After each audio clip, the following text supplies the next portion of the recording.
Punjabi radio USA ਸੁਣ ਰਹੇ ਸਾਰੇ ਹੀ ਮਾਣਯੋਗ ਅਤੇ ਸਤਿਕਾਰਤ ਸਰੋਤਿਆਂ ਨੂੰ ਪੰਜਾਬੀ ਰੇਡੀਓ USA ਦੀ ਟੀਮ ਅਤੇ ਮੇਰੇ ਰਾਜਕਨਵੀਰ ਸਿੰਘ ਵੱਲੋਂ ਆਪ ਜੀ ਨੂੰ ਬਹੁਤ ਪਿਆਰ ਸਤਿਕਾਰ ਸਹਿਤ ਦੋਨੋਂ ਅੱਜ ਜੋੜ ਕੇ ਨਿੱਘੀ ਜਿਹੀ ਸਤਿ ਸ੍ਰੀ ਅਕਾਲ ਸਭ ਨੂੰ ਜੇਨ ਆਖਦੇ ਹਾਂ। ਸੋ ਤੇ ਪ੍ਰੋਗਰਾਮ ਖਬਰ ਤੇ ਨਜ਼ਰ ਦੇ ਵਿੱਚ ਆਪ ਸਭ ਦਾ ਨਿੱਘਾ ਸਵਾਗਤ ਕਰਦੇ ਹਾਂ। ਮੇਰੇ ਨਾਲ ਪ੍ਰੋਗਰਾਮ ਖਬਰ ਤੇ ਨਜ਼ਰ ਦੇ ਵਿੱਚ ਇਸ ਟਾਈਮ ਜੁੜ ਚੁੱਕੇ ਨੇ ਮਿੰਟੂ ਗੁਰੂਸਰੀਆ ਜੀ ਮਲੋਟ ਸਟੂਡੀਓਜ਼ ਤੋਂ। ਮਿੰਟੂ ਜੀ ਨਿੱਘੀ ਜੀ ਆਇਆਂ ਨੂੰ ਪਿਆਰ ਭਰੀ ਸਤਿ ਸ੍ਰੀ ਅਕਾਲ ਜੀ। ਸ਼ੁਕਰੀਆ ਜੀ, ਸਾਰਿਆਂ ਨੂੰ ਸਤਿ ਸ਼੍ਰੀ ਅਕਾਲ।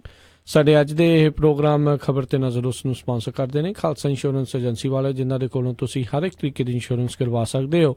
ਇੰਸ਼ੋਰੈਂਸ ਬਾਰੇ ਪਤਾ ਕਰਨ ਲਈ ਕਾਲ ਕਰ ਸਕਦੇ ਹੋ ਨੰਬਰ 408-272-2500 ਦੇ ਉੱਤੇ। ਇਸ ਦੇ ਨਾਲ ਕ੍ਰਿਸ਼ਨ ਧਨੋਤਾ ਜੀ ਯੂਬਾ ਸਿਟੀ ਤੋਂ, ਬਚਿੱਤਰ ਸਿੰਘ ਚਾਹਲ ਫਰੈਜ਼ਨੋ ਤੋਂ, ਮਹਿੰਦਰ ਸਿੰਘ ਮਨਜੀਤ ਕੌਰ ਤੱਖਰ ਮੋਡੈਸਟੋ ਤੋਂ, ਜਸਪਾਲ ਸਿੰਘ ਜੀ ਸੈਕਰਾਮੈਂਟੋ ਤੋਂ, ਪ੍ਰਿਤਪਾਲ ਸਿੰਘ ਜੀ ਟਰਲਕ ਤੋਂ, ਜੱਸੀ ਗਿੱਲ ਪਲੰਬਿੰਗ ਵਾਲੇ ਬੇਕਰਸਫੀਲਡ ਤੋਂ, ਪ੍ਰਿੰਸੀਪਲ ਅਵਤਾਰ ਸਿੰਘ ਪੰਨੂ ਬੇਕਰਸਫੀਲਡ ਤੋਂ, ਸਟੋਨ ਸਰਕਲ ਪਾਰਕ ਵਾਲੇ ਸਾਰੇ ਹੀ ਸੀਨੀਅਰ ਸਾਰੇ ਬਜ਼ੁਰਗ ਬੇਕਰਸਫੀਲਡ ਤੋਂ, ਤੇ ਰਣਜੀਤ ਸਿੰਘ ਮਡੇਰ ਜੀ, ਇਹਨਾਂ ਸਾਰਿਆਂ ਦਾ ਬਹੁਤ ਬਹੁਤ ਧੰਨਵਾਦ। ਜੇਕਰ ਤੁਸੀਂ ਜਾਂ ਕੋਈ ਹੋਰ ਕਾਰੋਬਾਰ ਇਸ ਪ੍ਰੋਗਰਾਮ ਨੂੰ ਸਪਾਂਸਰ ਕਰਨਾ ਚਾਹੁੰਦੇ ਹੋ, ਸੰਪਰਕ ਕਰ ਸਕਦੇ ਹੋ ਨੰਬਰ 408-722-7698 ਦੇ ਉੱਤੇ ਜਾਂ 408-272-5200 ਦੇ ਉੱਤੇ।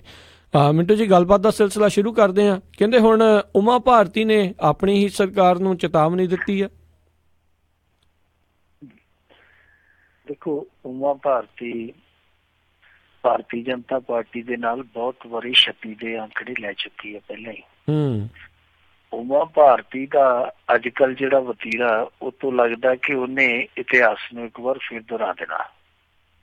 ਔਰ ਵੈਸੇ ਇਹ ਵੀ ਆਪਣੇ ਆਪ ਦੇ ਵਿੱਚ ਇਤਿਹਾਸ ਦੁਹਰਾਇਆ ਜਾ ਰਿਹਾ ਕਿ ਕੋਈ ਵੀ ਨੇਤਾ ਇੱਥੇ ਜਿਹੜਾ ਭਾਰਤੀ ਰਾਜਨੀਤੀ ਚ ਉੱਠ ਕੇ ਆਉਂਦਾ ਅੱਗੇ, ਉਹ ਫਰਿਸ਼ਤਿਆਂ ਦੀ ਦੁਨੀਆ ਚੋਂ ਨਹੀਂ ਆਇਆ ਹੁੰਦਾ। ਜਿੱਦਾਂ ਕੁਛ ਲੋਕਾਂ ਨੂੰ ਭਰਮ ਹੋ ਗਿਆ ਸੀਗਾ ਕਿ ਜਿਹੜਾ ਮੌਜੂਦਾ ਪ੍ਰਧਾਨ ਮੰਤਰੀ ਉਹ ਫਰਿਸ਼ਤਿਆਂ ਦੀ ਦੁਨੀਆ ਚੋਂ ਡਿੱਗਾ, ਉਹ ਵੀ ਭਰਮ ਟੁੱਟਦਾ ਜਾਂਦਾ, ਤਲਿਸਮ ਟੁੱਟਦਾ ਜਾਂਦਾ, ਕਿਉਂਕਿ ਬਹੁਤ ਸਾਰੇ ਭਾਰਤੀ ਜਨਤਾ ਪਾਰਟੀ ਦੇ ਬਹੁਤ ਸਾਰੇ ਸੰਘ ਦੇ ਲੋਕ ਆ ਜਿਹੜੇ, ਉਹ ਹੁਣ ਇਹਦੇ ਉਲਟ ਝੰਡੀ ਚੁੱਕੀ ਬੈਠੇ ਆ। ਉਮਾ ਭਾਰਤੀ ਨੇ ਅੱਜ ਕਾਫੀ ਵੱਡਾ ਬਿਆਨ ਦਿੱਤਾ ਔਰ ਇਹ ਦਿਲਚਸਪ ਗੱਲ ਆ ਕਿ ਜਿਸ ਮੰਚ ਤੋਂ ਉਹਨੇ ਬਿਆਨ ਦਿੱਤਾ, ਨਿਤਨ ਗਡਕਰੀ ਉਸੇ ਮੰਚ ਤੇ ਬੈਠਾ ਸੀਗਾ, ਜਿਹੜਾ ਯੂਨੀਅਨ ਮਿਨਿਸਟਰ ਹੈ ਇੱਥੋਂ ਦਾ, ਕੇਂਦਰੀ ਮਿਨਿਸਟਰ ਹੈ ਜਿਹੜਾ, ਉਹਦੀ ਹਾਜ਼ਰੀ ਚ ਇਹਨੇ ਗੱਲ ਆਖੀ ਹੈ ਕਿ ਮੈਂ ਫਿਰ ਹੁਣ ਮਰਨ ਵਰਤ ਸ਼ੁਰੂ ਕਰ ਦਊਂਗੀ। ਦਰਅਸਲ ਉਮਾ ਭਾਰਤੀ ਨਾਰਾਜ਼ ਆ। ਉਹ ਕਹਿੰਦੀ ਆ ਕਿ 3.5 ਸਾਲ ਹੋ ਚੱਲੇ ਆ, ਗੰਗਾ ਹਾਲੇ ਤੱਕ ਸਾਫ਼ ਨਹੀਂ ਹੋਈ ਤੇ ਲੋਕ ਸਾਨੂੰ ਹੁਣ ਪੁੱਛਦੇ ਆ ਕਿ ਗੰਗਾ ਦਾ ਜਿਹੜਾ ਤੁਸੀਂ ਬੀੜਾ ਚੁੱਕਿਆ ਸੀ ਸਾਫ਼ ਕਰਨ ਦਾ, ਉਹ ਤੇ ਕੁਛ ਸੌਰਦਾ ਨਹੀਂ ਦਿਖਾਉਂਦਾ ਤੇ ਅਸੀਂ ਲੋਕਾਂ ਨੂੰ ਕੀ ਜਵਾਬ ਦਈਏ। ਇਹ ਸਭ ਕੁਛ ਨਾ ਹੋਇਆ ਤੇ ਮੈਂ ਫਿਰ ਮਰਨ ਵਰਤ ਤੇ ਬੈਠਾਂਗੀ। ਇਸ ਬੀਬੀ ਦਾ ਵੈਸੇ ਪਤਾ ਕੋਈ ਨਹੀਂ ਹੈ, ਮਰਨ ਵਰਤ ਤੇ ਵੀ ਬੈਠ ਸਕਦੀ ਆ, ਕਿਉਂਕਿ ਇਹ ਪੈਰ ਤੇ ਆਪਣੇ ਪੈਰ ਚੁੱਕ ਵੀ ਜਾਂਦੀ ਹੁੰਦੀ ਹੈ। ਪੈਰ ਕਈ ਮਾਮਲਿਆਂ ਚ ਇਹ ਪੈਰ ਗੱਡ ਵੀ ਜਾਂਦੀ ਆ। ਜਿੱਦਾਂ ਰਾਮ ਮੰਦਿਰ ਦੇ ਮਾਮਲੇ ਚ ਬਾਹਰ ਕਹਿੰਦੀ ਆ ਕਿ ਮੰਦਿਰ ਅਸੀਂ ਢਾਇਆ, ਮਸਜਿਦ ਅਸੀਂ ਢਾਈਏ, ਮੰਦਿਰ ਅਸੀਂ ਬਣਾਇਆ ਔਰ ਬਣਾਵਾਂਗੇ, ਤੇ ਅੰਦਰ ਜਾ ਕੇ ਅਦਾਲਤ ਚ ਕਹਿ ਦਿੰਦੀ ਆ ਕਿ ਨਾ ਜੀ ਸਾਡੇ ਤੇ ਦੋਸ਼ ਲੱਗਦਾ, ਅਸੀਂ ਤਾਂ ਕੇਸ ਲੜਾਂਗੇ, ਕੇਸ ਝਗੜਾਂਗੇ। ਸੋ ਇਹਨਾਂ ਦਾ ਕੋਈ ਪਤਾ ਵੀ ਨਹੀਂ ਲੱਗਦਾ ਕਿਸ ਪਾਸੇ ਇਹਨਾਂ ਨੇ ਜਾਣਾ, ਕਿਸ ਪਾਸੇ ਇਹਨਾਂ ਨੇ ਸਟੈਂਡ ਲੈਣਾ। ਪਰ ਬਹਰਹਾਲ ਅਸਲ ਦੇ ਵਿੱਚ ਇਹ ਹੁਣ ਬਹਿਸ ਇਸ ਗੱਲੋਂ ਛਿੜੀ ਆ ਕਿ ਉਮਾ ਭਾਰਤੀ ਕੀ ਨਰਿੰਦਰ ਮੋਦੀ ਦੀ ਕੈਬਨਿਟ ਤੇ ਦਬਾਅ ਬਣਾਉਣ ਦਾ ਯਤਨ ਕਰਦੀ ਪਈ ਆ। ਹੁਣ ਦੇਖੋ, ਜਿਹੜਾ ਇਹ ਅੰਕੜਾ ਦੱਸਦੀ ਪਈ ਆ, ਇਹ ਸਮਾਂ ਕਾਲ ਦੱਸਦੀ ਪਈ ਆ ਕਿ ਜੀ 3 ਸਾਲਾਂ ਚ 3.5 ਸਾਲਾਂ ਚ ਇਹ ਗੰਗਾ ਸਾਫ਼ ਨਹੀਂ ਹੋਈ। ਹਾਲਾਂਕਿ 20,000 ਕਰੋੜ ਰੁਪਈਏ ਦਾ ਪ੍ਰੋਜੈਕਟ ਜਿਹੜਾ ਨਰਿੰਦਰ ਮੋਦੀ ਸਰਕਾਰ ਨੇ ਪਾਸ ਕੀਤਾ ਸੀ, ਉਹ ਇਹਦਾ ਕੁਛ ਨਹੀਂ ਪਾ ਸਕਿਆ। ਤੇ ਇਸ ਬੀਬੀ ਨੂੰ ਇਹ ਸਵਾਲ ਕਰਨਾ ਬਣਦਾ ਆ ਕਿ 3.5 ਸਾਲਾਂ ਚੋਂ 3.25 ਸਾਲ ਤੇ ਮਿਨਿਸਟਰ ਤੂੰ ਰਹੀ ਉਸ ਮਹਿਕਮੇ ਦੀ, ਫਿਰ ਮਰਨ ਵਰਤ ਤੇ ਤੈਨੂੰ ਆਪਣੇ ਖਿਲਾਫ ਕਰਨਾ ਚਾਹੀਦਾ, ਆਪਦੇ ਖਿਲਾਫ, ਕਿ ਤੂੰ ਕੁਛ ਨਹੀਂ ਕਰ ਸਕੀ। ਔਰ ਕਰਨਾ ਵੀ ਮੇਰੇ ਖਿਆਲ ਦੇ ਨਾਲ ਗੰਗਾ ਮਈਆ ਚ ਜਾ ਕੇ ਉੱਥੇ ਚੁੱਭੀ ਮਾਰ ਕੇ ਕਰਨਾ ਚਾਹੀਦਾ। ਜਿਸ ਤਰੀਕੇ ਨਾਲ 3.25 ਸਾਲ ਤੂੰ ਉਸ ਗੰਗਾ ਪ੍ਰੋਜੈਕਟ ਦੀ ਮੁਖੀਆ ਰਹੀ, ਤੇ ਅੱਜ ਜਦੋਂ ਤੈਨੂੰ ਹਟਾ ਕੇ ਨਿਤਨ ਗਡਕਰੀ ਨੂੰ ਉਹ ਪ੍ਰੋਜੈਕਟ ਸੌਂਪ ਦਿੱਤਾ ਗਿਆ, ਤੁਹਾਨੂੰ ਸ਼ਾਇਦ ਪਤਾ ਹੋਏਗਾ ਕਿ ਜਦੋਂ ਇਹਨਾਂ ਨੇ ਪਿੱਛੇ ਜੇ 2-3 ਮਹੀਨੇ ਪਹਿਲਾਂ ਕੈਬਨਿਟ ਦਾ ਵਿਸਤਾਰ ਕੀਤਾ ਸੀਗਾ, ਤਾਂ ਉਦੋਂ ਇਹਦੇ ਕੋਲੋਂ ਮਿਨਿਸਟਰੀ ਖੋ ਕੇ ਨਿਤਨ ਗਡਕਰੀ ਨੂੰ ਉਹ ਐਕਸਟਰਾ ਮਿਨਿਸਟਰੀ ਦੇ ਦਿੱਤੀ ਗਈ ਸੀਗੀ। ਤਾਂ ਹੁਣ ਲੱਗਦਾ ਹੈ ਕਿ ਉਮਾ ਭਾਰਤੀ ਇਸ ਗੱਲ ਤੋਂ ਖਫਾ। ਵੈਸੇ ਉਮਾ ਭਾਰਤੀ ਪਹਿਲੀ ਵਾਰੀ ਖਫਾ ਨਹੀਂ ਹੋਈ। ਮੱਧ ਪ੍ਰਦੇਸ਼ ਦੇ ਵਿੱਚ ਕਾਂਗਰਸ ਇਹਨਾਂ ਤੋਂ ਪੁੱਟੀ ਨਹੀਂ ਸੀ ਜਾਂਦੀ, ਬਹੁਤ ਜ਼ੋਰ ਲਾਇਆ। ਅਖੀਰ ਫਿਰ ਇਹਨੂੰ ਜੁਮਾ ਦਿੱਤਾ ਗਿਆ ਬੀਬੀ ਨੂੰ। ਇਹਨੇ ਪੂਰਾ ਟਿੱਲ ਲਾ ਕੇ 10 ਸਾਲਾਂ 'ਚ 2003 'ਚ ਉੱਥੇ ਸਰਕਾਰ ਬਣਾ ਲਈ। ਪਰ 2004 ਦੇ ਵਿੱਚ ਇਹਦੇ ਖਿਲਾਫ ਹੁਬਲੀ ਦੰਗਿਆਂ ਦਾ ਮਾਮਲਾ ਸੀਗਾ ਜਿਹੜਾ ਉਹ ਨਿਕਲ ਆਇਆ, ਇਹਦੇ ਵਾਰੰਟ ਜਾਰੀ ਹੋ ਗਏ, ਇਹਨੂੰ ਮੁੱਖ ਮੰਤਰੀ ਦੀ ਗੱਦੀ ਛੱਡਣੀ ਪਈ। ਉਸ ਤੋਂ ਬਾਅਦ ਉੱਥੇ ਸ਼ਿਵਰਾਜ ਸਿੰਘ ਚੌਹਾਨ ਐਸਾ ਜੰਮਿਆ, ਉਹਨੇ ਮੁੜ ਕੇ ਗੱਦੀ ਛੱਡੀ ਨਹੀਂ, ਇਹਨੂੰ ਗੱਦੀ ਮਿਲੀ ਨਹੀਂ। ਸ਼ਿਵਰਾਜ ਚੌਹਾਨ ਨੇ ਗੱਦੀ ਛੱਡੀ ਨਹੀਂ, ਇਹਨੇ ਭਾਰਤੀ ਜਨਤਾ ਪਾਰਟੀ ਛੱਡਤੀ। ਭਾਰਤੀ ਜਨਤਾ ਪਾਰਟੀ ਛੱਡ ਕੇ ਬਾਅਦ ਦੇ ਵਿੱਚ 5-6 ਸਾਲ ਇਹ ਬੀਬੀ ਹੈ ਜਿਹੜੀ ਪਾਸੇ ਰਹੀ, ਫਿਰ ਇਹ ਭਾਰਤੀ ਜਨਤਾ ਪਾਰਟੀ 'ਚ ਦੁਬਾਰਾ ਆ ਗਈ। ਤੇ ਕਮਾਲ ਦੀ ਗੱਲ ਇਹ ਆ ਕਿ ਅੱਜ ਜਿਸ ਨਰਿੰਦਰ ਮੋਦੀ ਨੂੰ ਇਹ ਚੇਤਾਵਨੀਆਂ ਦਿੰਦੀ ਪਈ ਆ, ਇਹ ਸੰਕੇਤ ਦਿੰਦੀ ਪਈ ਆ ਕਿ ਮੇਰਾ ਕੋਈ ਪਤਾ ਨਹੀਂ ਹੈ ਕਿ ਮੈਂ ਆਪਣੀ ਆਈ ਤੇ ਆ ਜਾਵਾਂ, ਇਹ ਬੀਬੀ ਆਪਣੀ ਆਈ ਤੇ ਆ ਚੁੱਕੀ ਹੈ। ਜਦੋਂ ਭਾਰਤੀ ਜਨਤਾ ਪਾਰਟੀ ਤੋਂ ਇਹ ਲਾਂਭੇ ਸੀ ਤੇ ਇਹਨੇ ਇੱਕ ਪ੍ਰੈਸ ਕਾਨਫਰੰਸ 'ਚ ਕਿਹਾ ਕਿ ਆ ਜਿਹੜਾ ਨਰਿੰਦਰ ਮੋਦੀ ਬਣਿਆ ਫਿਰਦਾ ਵਿਕਾਸ ਪੁਰਸ਼, ਇਹ ਵਿਕਾਸ ਪੁਰਸ਼ ਕਾਹਦਾ, ਕਿਤੇ ਵਿਨਾਸ਼ ਪੁਰਸ਼ ਆ। ਤੇ ਕਹਿੰਦੀ ਇਹਨੂੰ ਤੁਸੀਂ ਕਹਿੰਦੇ ਹੋਗੇ ਨਰਿੰਦਰ ਮੋਦੀ ਨੂੰ, ਤੇ ਮੈਂ ਮੋਟਾ ਬਾਈ ਕਹਿੰਦੀ ਹੈ ਤੇ ਮੈਂ ਇਹਨੂੰ 1973 ਤੋਂ ਜਾਣਦੀ ਹਾਂ, ਔਰ 1999 ਤੱਕ ਤੇ ਕਹਿੰਦੀ ਭਾਰਤੀ ਜਨਤਾ ਪਾਰਟੀ ਨੂੰ ਕੋਈ ਚਿਮਟੇ ਨਾਲ ਨਹੀਂ ਸੀ ਛੂੰਹਦਾ। ਇਹ ਅੱਜ ਭਾਰਤੀ ਜਨਤਾ ਪਾਰਟੀ ਬਣਾਈ ਫਿਰਦੇ ਆ। ਇਹ ਇਹੋ ਜਿਹੀਆਂ ਗੱਲਾਂ ਅੱਗੇ ਵੀ ਕਰ ਚੁੱਕੀ ਆ ਅਤੀਤ ਦੇ ਵਿੱਚ। ਜਿਹੜੀ ਬੀਬੀ ਇੱਥੋਂ ਤੱਕ ਗੱਲਾਂ ਕਰਕੇ ਫਿਰ ਭਾਰਤੀ ਜਨਤਾ ਪਾਰਟੀ 'ਚ ਆ ਗਈ ਆ, ਉਹਦਾ ਕੋਈ ਅੱਗੇ ਯਕੀਨ ਨਹੀਂ ਉਹਨੇ ਕੀ ਕਰਨਾ। ਪਰ ਉਮਾ ਭਾਰਤੀ ਇਸ ਸਮੇਂ ਨਾਮਲੂਮਾ ਭਾਰਤੀ ਆ, ਕਿਉਂਕਿ ਇਹ ਇਸ ਗੱਲ ਨੂੰ ਭੁੱਲੀ ਬੈਠੀ ਹੈ ਕਿ ਜਿਹਦੇ ਬਾਰੇ ਗੱਲ ਕਰਦੀ ਪ੍ਰੋਜੈਕਟ ਬਾਰੇ, ਉਸ ਪ੍ਰੋਜੈਕਟ ਦਾ ਸਾਰਾ ਕੰਮ ਕਰ ਇਹਦੇ ਹੱਥ ਸੀ। ਲੋਕ ਇਹਨੂੰ ਸਵਾਲ ਕਰ ਸਕਦੇ ਆ ਕਿ ਤੂੰ ਇੰਨਾ ਚਿਰ ਇਸ ਪ੍ਰੋਜੈਕਟ ਦਾ ਦੇਖ ਰੇਖ ਕਰਕੇ ਕੁਛ ਨਹੀਂ ਸਵਾਰਿਆ ਤੇ ਇਹਦੇ 'ਚ ਨੁਕਸ ਫਿਰ ਕਿਹਦਾ। ਸੋ ਕਹਿਣ ਦਾ ਮਤਲਬ ਇਹ ਆ ਕਿ ਹੁਣ ਪੌੜੀ ਜਿੰਨੀ ਮਰਜ਼ੀ ਉਬਲੀ ਜਾਵੇ, ਕੰਡੇ ਉਹਦੇ ਆਪਣੇ ਛੱਡਨੇ ਆ। ਨਰਿੰਦਰ ਮੋਦੀ ਹੋਰਾਂ ਨੂੰ ਫਰਕ ਨਹੀਂ ਪੈਂਦਾ। ਉਮਾ ਭਾਰਤੀ ਦਾ ਜਿਹੜਾ ਇਹ ਗੰਗਾ ਪ੍ਰੇਮ ਆ, ਉਹ ਲੋਕਾਂ ਨੇ ਦੇਖ ਲਿਆ ਕਿ ਇਹ ਗੰਗਾ ਪ੍ਰੇਮ ਕਿੰਨਾ ਕੁ ਸੁਚੱਜ ਆ। ਜੀ ਜੀ ਜੀ। ਅਗਲੀ ਆਪਾਂ ਮਿੰਟੂ ਗ੍ਰਿਸਲੇ ਜੀ ਗੱਲ ਕਰਦੇ ਹਾਂ ਵੀ ਬੱਚੀ ਦੀ ਮੌਤ ਦੇ ਮਾਮਲੇ ਦੇ ਵਿੱਚ ਫੋਰਟਿਸ ਹਸਪਤਾਲ ਦੋਸ਼ੀ ਅਨਿਲ ਵਿਜ ਦਾ ਬਿਆਨ। ਦੇਖੋ, ਇਹਨਾਂ ਨੇ ਰਿਪੋਰਟ ਕੋਈ ਬਣਾਈ ਹੈ, ਆਪਣੇ ਪੱਧਰ ਤੇ ਜਾਂਚ ਪੜਤਾਲ ਕੀਤੀ ਹੈ। ਵੈਸੇ ਕਮਾਲ ਦੀ ਗੱਲ ਹੈ ਕਿ ਦੋਨੇ ਹਸਪਤਾਲ ਜਿਹੜੇ ਆ ਪਿਛਲੇ ਦਿਨਾਂ ਦੇ ਵਿੱਚ ਵਿਵਾਦਾਂ 'ਚ ਘਿਰੇ ਸਨ, ਦੋਨਾਂ ਹਸਪਤਾਲਾਂ ਦੀ ਰਿਪੋਰਟ ਇੱਕੋ ਦਿਨ ਹੀ ਆਈ ਆ। ਦਿੱਲੀ ਸਰਕਾਰ ਨੇ ਵੀ ਰਿਪੋਰਟ ਬਣਾਈ ਹੈ ਆਪਣੀ ਮੁੱਢਲੀ ਜਾਂਚ ਪੜਤਾਲ ਕਰਕੇ, ਉਹਦੇ 'ਚ ਹਸਪਤਾਲ ਪ੍ਰਸ਼ਾਸਨ ਨੂੰ ਦੋਸ਼ੀ ਪਾਇਆ। ਜਿਹੜਾ ਉਹ ਬੱਚਾ ਉਹਨਾਂ ਨੇ ਜਿਉਂਦਾ ਮੁਰਦਾ ਡਿਕਲੇਅਰ ਕਰਕੇ ਪਾਰਸਲ ਬਣਾ ਕੇ ਮਾਪਿਆਂ ਨੂੰ ਸੌਂਪ ਦਿੱਤਾ ਸੀ, ਉਸ ਮਾਮਲੇ 'ਚ ਉਹ ਫੋਰਟਿਸ ਹਸਪਤਾਲ ਆ। ਇਹ ਜਿਹੜਾ ਹਸਪਤਾਲ ਆ, ਇਹ ਹੁਣ ਅਨਿਲ ਵਿਜ ਹੋਰਾਂ ਨੇ ਜਾਂਚ ਪੜਤਾਲ ਕਰਕੇ, ਉਹ ਸ਼ਾਇਦ ਦੂਸਰਾ ਹਸਪਤਾਲ ਹੈ ਮੇਰੇ ਖਿਆਲ ਦੇ ਨਾਲ ਮੈਕਸ, ਇਹ ਫੋਰਟਿਸ ਹਸਪਤਾਲ ਆ ਜਿਹਦਾ ਇਹਨਾਂ ਨੇ ਹੁਣ ਮੁੜ ਤੋਂ ਬਣਾਇਆ ਕਿੱਸਾ ਚਿੱਟਾ। ਅਨਿਲ ਵਿਜ ਨੇ ਜਿਹੜੀ ਇਹ ਅੱਜ ਗੱਲ ਕਹੀ ਆ ਕਿ ਉਸ ਮਾਮਲੇ ਦੇ ਵਿੱਚ ਫੋਰਟਿਸ ਹਸਪਤਾਲ ਨੂੰ ਦੋਸ਼ੀ ਪਾਇਆ ਗਿਆ, ਜਿਸ ਮਾਮਲੇ ਦੇ ਵਿੱਚ ਬੱਚੀ ਦਾ ਜਿਹੜਾ ਬਿੱਲ ਬਣਾਇਆ ਗਿਆ ਸੀਗਾ ਉਹ 18 ਲੱਖ ਬਣਾਤਾ ਸੀ ਇਹਨਾਂ ਨੇ। ਤਾਂ ਦੂਸਰੇ ਪਾਸੇ ਅੱਜ ਇਸੇ ਦਿਨ ਹੀ ਉਹ ਜਿਹੜਾ ਮਸਲਾ ਸੀ, ਜਿਵੇਂ ਮੈਂ ਤੁਹਾਨੂੰ ਦੱਸਿਆ, ਬੱਚੇ ਨੂੰ ਇਹਨਾਂ ਨੇ ਮੁਰਦਾ ਡਿਕਲੇਅਰ ਕਰਕੇ ਪਾਰਸਲ ਬਣਾ ਕੇ ਦਿੱਤਾ ਸੀ, ਉਹਦੇ ਵਿੱਚ ਵੀ ਰਿਪੋਰਟ ਜਿਹੜੀ ਹੈ ਉਹ ਹਸਪਤਾਲ ਦੇ ਉਲਟ ਹੀ। ਯਾਨੀ ਦੋਨਾਂ ਮਾਮਲਿਆਂ 'ਚ ਹਸਪਤਾਲ ਨੂੰ ਮੁੱਢਲੀਆਂ ਰਿਪੋਰਟਾਂ 'ਚ, ਮੁੱਢਲੀਆਂ ਪੜਤਾਲਾਂ 'ਚ ਦੋਸ਼ੀ ਮੰਨਿਆ ਗਿਆ ਜੀ। ਹੁਣ ਇੱਕ ਪਾਸੇ ਤੇ ਅਨਿਲ ਵਿਜ ਨੇ ਇਹ ਗੱਲ ਕਹਿਤੀ ਆ ਕਿ ਇਹ ਹਸਪਤਾਲ ਜਿਹੜਾ ਮੁੱਢਲੇ ਤੌਰ ਤੇ ਦੋਸ਼ੀ ਪਾਇਆ ਗਿਆ। ਦੂਜੇ ਪਾਸੇ ਅਨਿਲ ਵਿਜ ਨੇ ਜਿਹੜੀ ਸਜ਼ਾ ਦੱਸੀ ਹੈ, ਉਹ ਸਜ਼ਾ ਤੁਹਾਨੂੰ ਮੈਂ ਬਾਅਦ 'ਚ ਦੱਸਦਾ ਕੀ ਦੱਸੀ ਆ। ਪਰ ਦੂਜੇ ਪਾਸੇ ਪਹਿਲਾਂ ਦਿੱਲੀ ਵਾਲਿਆਂ ਦੀ ਗੱਲ ਕਰ ਲਈਏ ਕਿ ਦਿੱਲੀ ਵਾਲਿਆਂ ਨੇ ਕੀ ਕੀਤਾ, ਤਾਂ ਕਿ ਉਹ ਕੰਪੈਰੀਜ਼ਨ ਹੈ ਜਿਹੜੀ, ਤੁਲਨਾ ਜਿਹੜੀ ਉਹ ਬਿਹਤਰ ਤਰੀਕੇ ਨਾਲ ਕੀਤੀ ਜਾ ਸਕੇ ਕਿ ਦੋਨਾਂ ਦੇ ਕੰਮ ਕਰਨ 'ਚ ਕਿੱਥੇ ਫਰਕ ਹੈ। ਦਿੱਲੀ ਵਾਲਿਆਂ ਨੇ ਜਿਹੜੀ ਰਿਪੋਰਟ ਬਣਾਈ ਹੈ, ਨਾਲ ਦੀ ਨਾਲ ਉਹਨਾਂ ਨੇ ਕ੍ਰਾਈਮ ਬ੍ਰਾਂਚ ਨੂੰ ਰਿਪੋਰਟ ਸੌਂਪ ਦਿੱਤੀ ਹੈ ਕਿ ਤੁਸੀਂ ਭਾਈ ਹੁਣ ਅਗਲੀ ਕਾਰਵਾਈ ਸ਼ੁਰੂ ਕਰੋ, ਇਸ ਮਾਮਲੇ 'ਚ ਹਸਪਤਾਲ ਪ੍ਰਬੰਧਨ ਕਿਤੇ ਨਾ ਕਿਤੇ ਦੋਸ਼ੀ ਹੈ। ਸੋ ਉਹਨਾਂ ਨੇ ਨਾਲ ਦੀ ਨਾਲ ਕਾਰਵਾਈ ਪਾਤੀ ਹੈ। ਦੂਜੇ ਪਾਸੇ ਅਨਿਲ ਵਿਜ ਸਾਹਿਬ ਜਿਹੜੇ ਕਿ ਹਰਿਆਣਾ ਦੇ ਹੈਲਥ ਮਿਨਿਸਟਰ ਆ, ਉਹ ਕਹਿੰਦੇ ਆ ਕਿ ਹਸਪਤਾਲ ਪ੍ਰਬੰਧਨ ਹੈ ਜਿਹੜਾ ਉਹ ਦੋਸ਼ੀ ਹੈ। ਤੇ ਬਹਰਹਾਲ ਅਸੀਂ ਸਜ਼ਾ ਕੀ ਦਿੱਤੀ ਆ ਕਿ ਜਿਹੜਾ ਉਹਨਾਂ ਦਾ ਬਲੱਡ ਬੈਂਕ ਆ, ਅਸੀਂ ਉਹਨਾਂ ਦਾ ਲਾਇਸੈਂਸ ਸਸਪੈਂਡ ਕਰ ਦਿੱਤਾ ਬਲੱਡ ਬੈਂਕ ਦਾ। ਇਹ ਸਜ਼ਾ। ਹੁਣ ਬਲੱਡ ਬੈਂਕ ਦਾ ਲਾਇਸੈਂਸ ਸਸਪੈਂਡ ਕਰਨ ਨਾਲ ਹਸਪਤਾਲ ਨੂੰ ਕਿੱਡਾ ਕੁ ਨੁਕਸਾਨ ਹੋ ਜਾਊਗਾ। ਹਸਪਤਾਲ ਚੱਲਦਾ ਹੀ ਚੱਲਦਾ, OPD ਚੱਲਦੀ ਰਹਿਣੀ ਆ, ਉਹਨਾਂ ਦਾ ਮੀਟਰ ਘੁੰਮਦਾ ਰਹਿਣਾ, ਉਹਦੇ ਨਾਲ ਤੇ ਕੋਈ ਬਹੁਤਾ ਫਰਕ ਨਹੀਂ ਪੈਣਾ, ਸਗੋਂ ਮਰੀਜ਼ਾਂ ਦੀ ਜਾਨ ਦੁਖੀ ਹੋਊਗੀ। ਬਲੱਡ ਬੈਂਕ ਜੇ ਬੰਦ ਹੋਊਗਾ ਹਸਪਤਾਲ ਦਾ, ਉਹ ਬਾਹਰੋਂ ਲੈ ਕੇ ਆਉਣਗੇ, ਉਹ ਤੇ ਦੁੱਗਣੀ ਲੁੱਟ ਦਾ ਸ਼ਿਕਾਰ ਹੋਣਗੇ। ਇਹ ਪਤਾ ਨਹੀਂ ਕਿਸ ਤਰ੍ਹਾਂ ਦੀ ਸਜ਼ਾ। ਲੋਕੀ ਕਹਿੰਦੇ ਆ ਕਿ ਇਹ ਸ਼ਾਇਦ ਇਸ ਇਤਿਹਾਸ ਦੀ ਆ, ਜਿਹੜਾ ਮੋਦੀ ਯੁੱਗ ਚੱਲਦਾ ਪਿਆ, ਮੋਦੀ ਯੁੱਗ ਦੇ ਇਤਿਹਾਸ ਦੀ ਇਹ ਦੂਜੀ ਸਭ ਤੋਂ ਕਰੜੀ ਸਜ਼ਾ।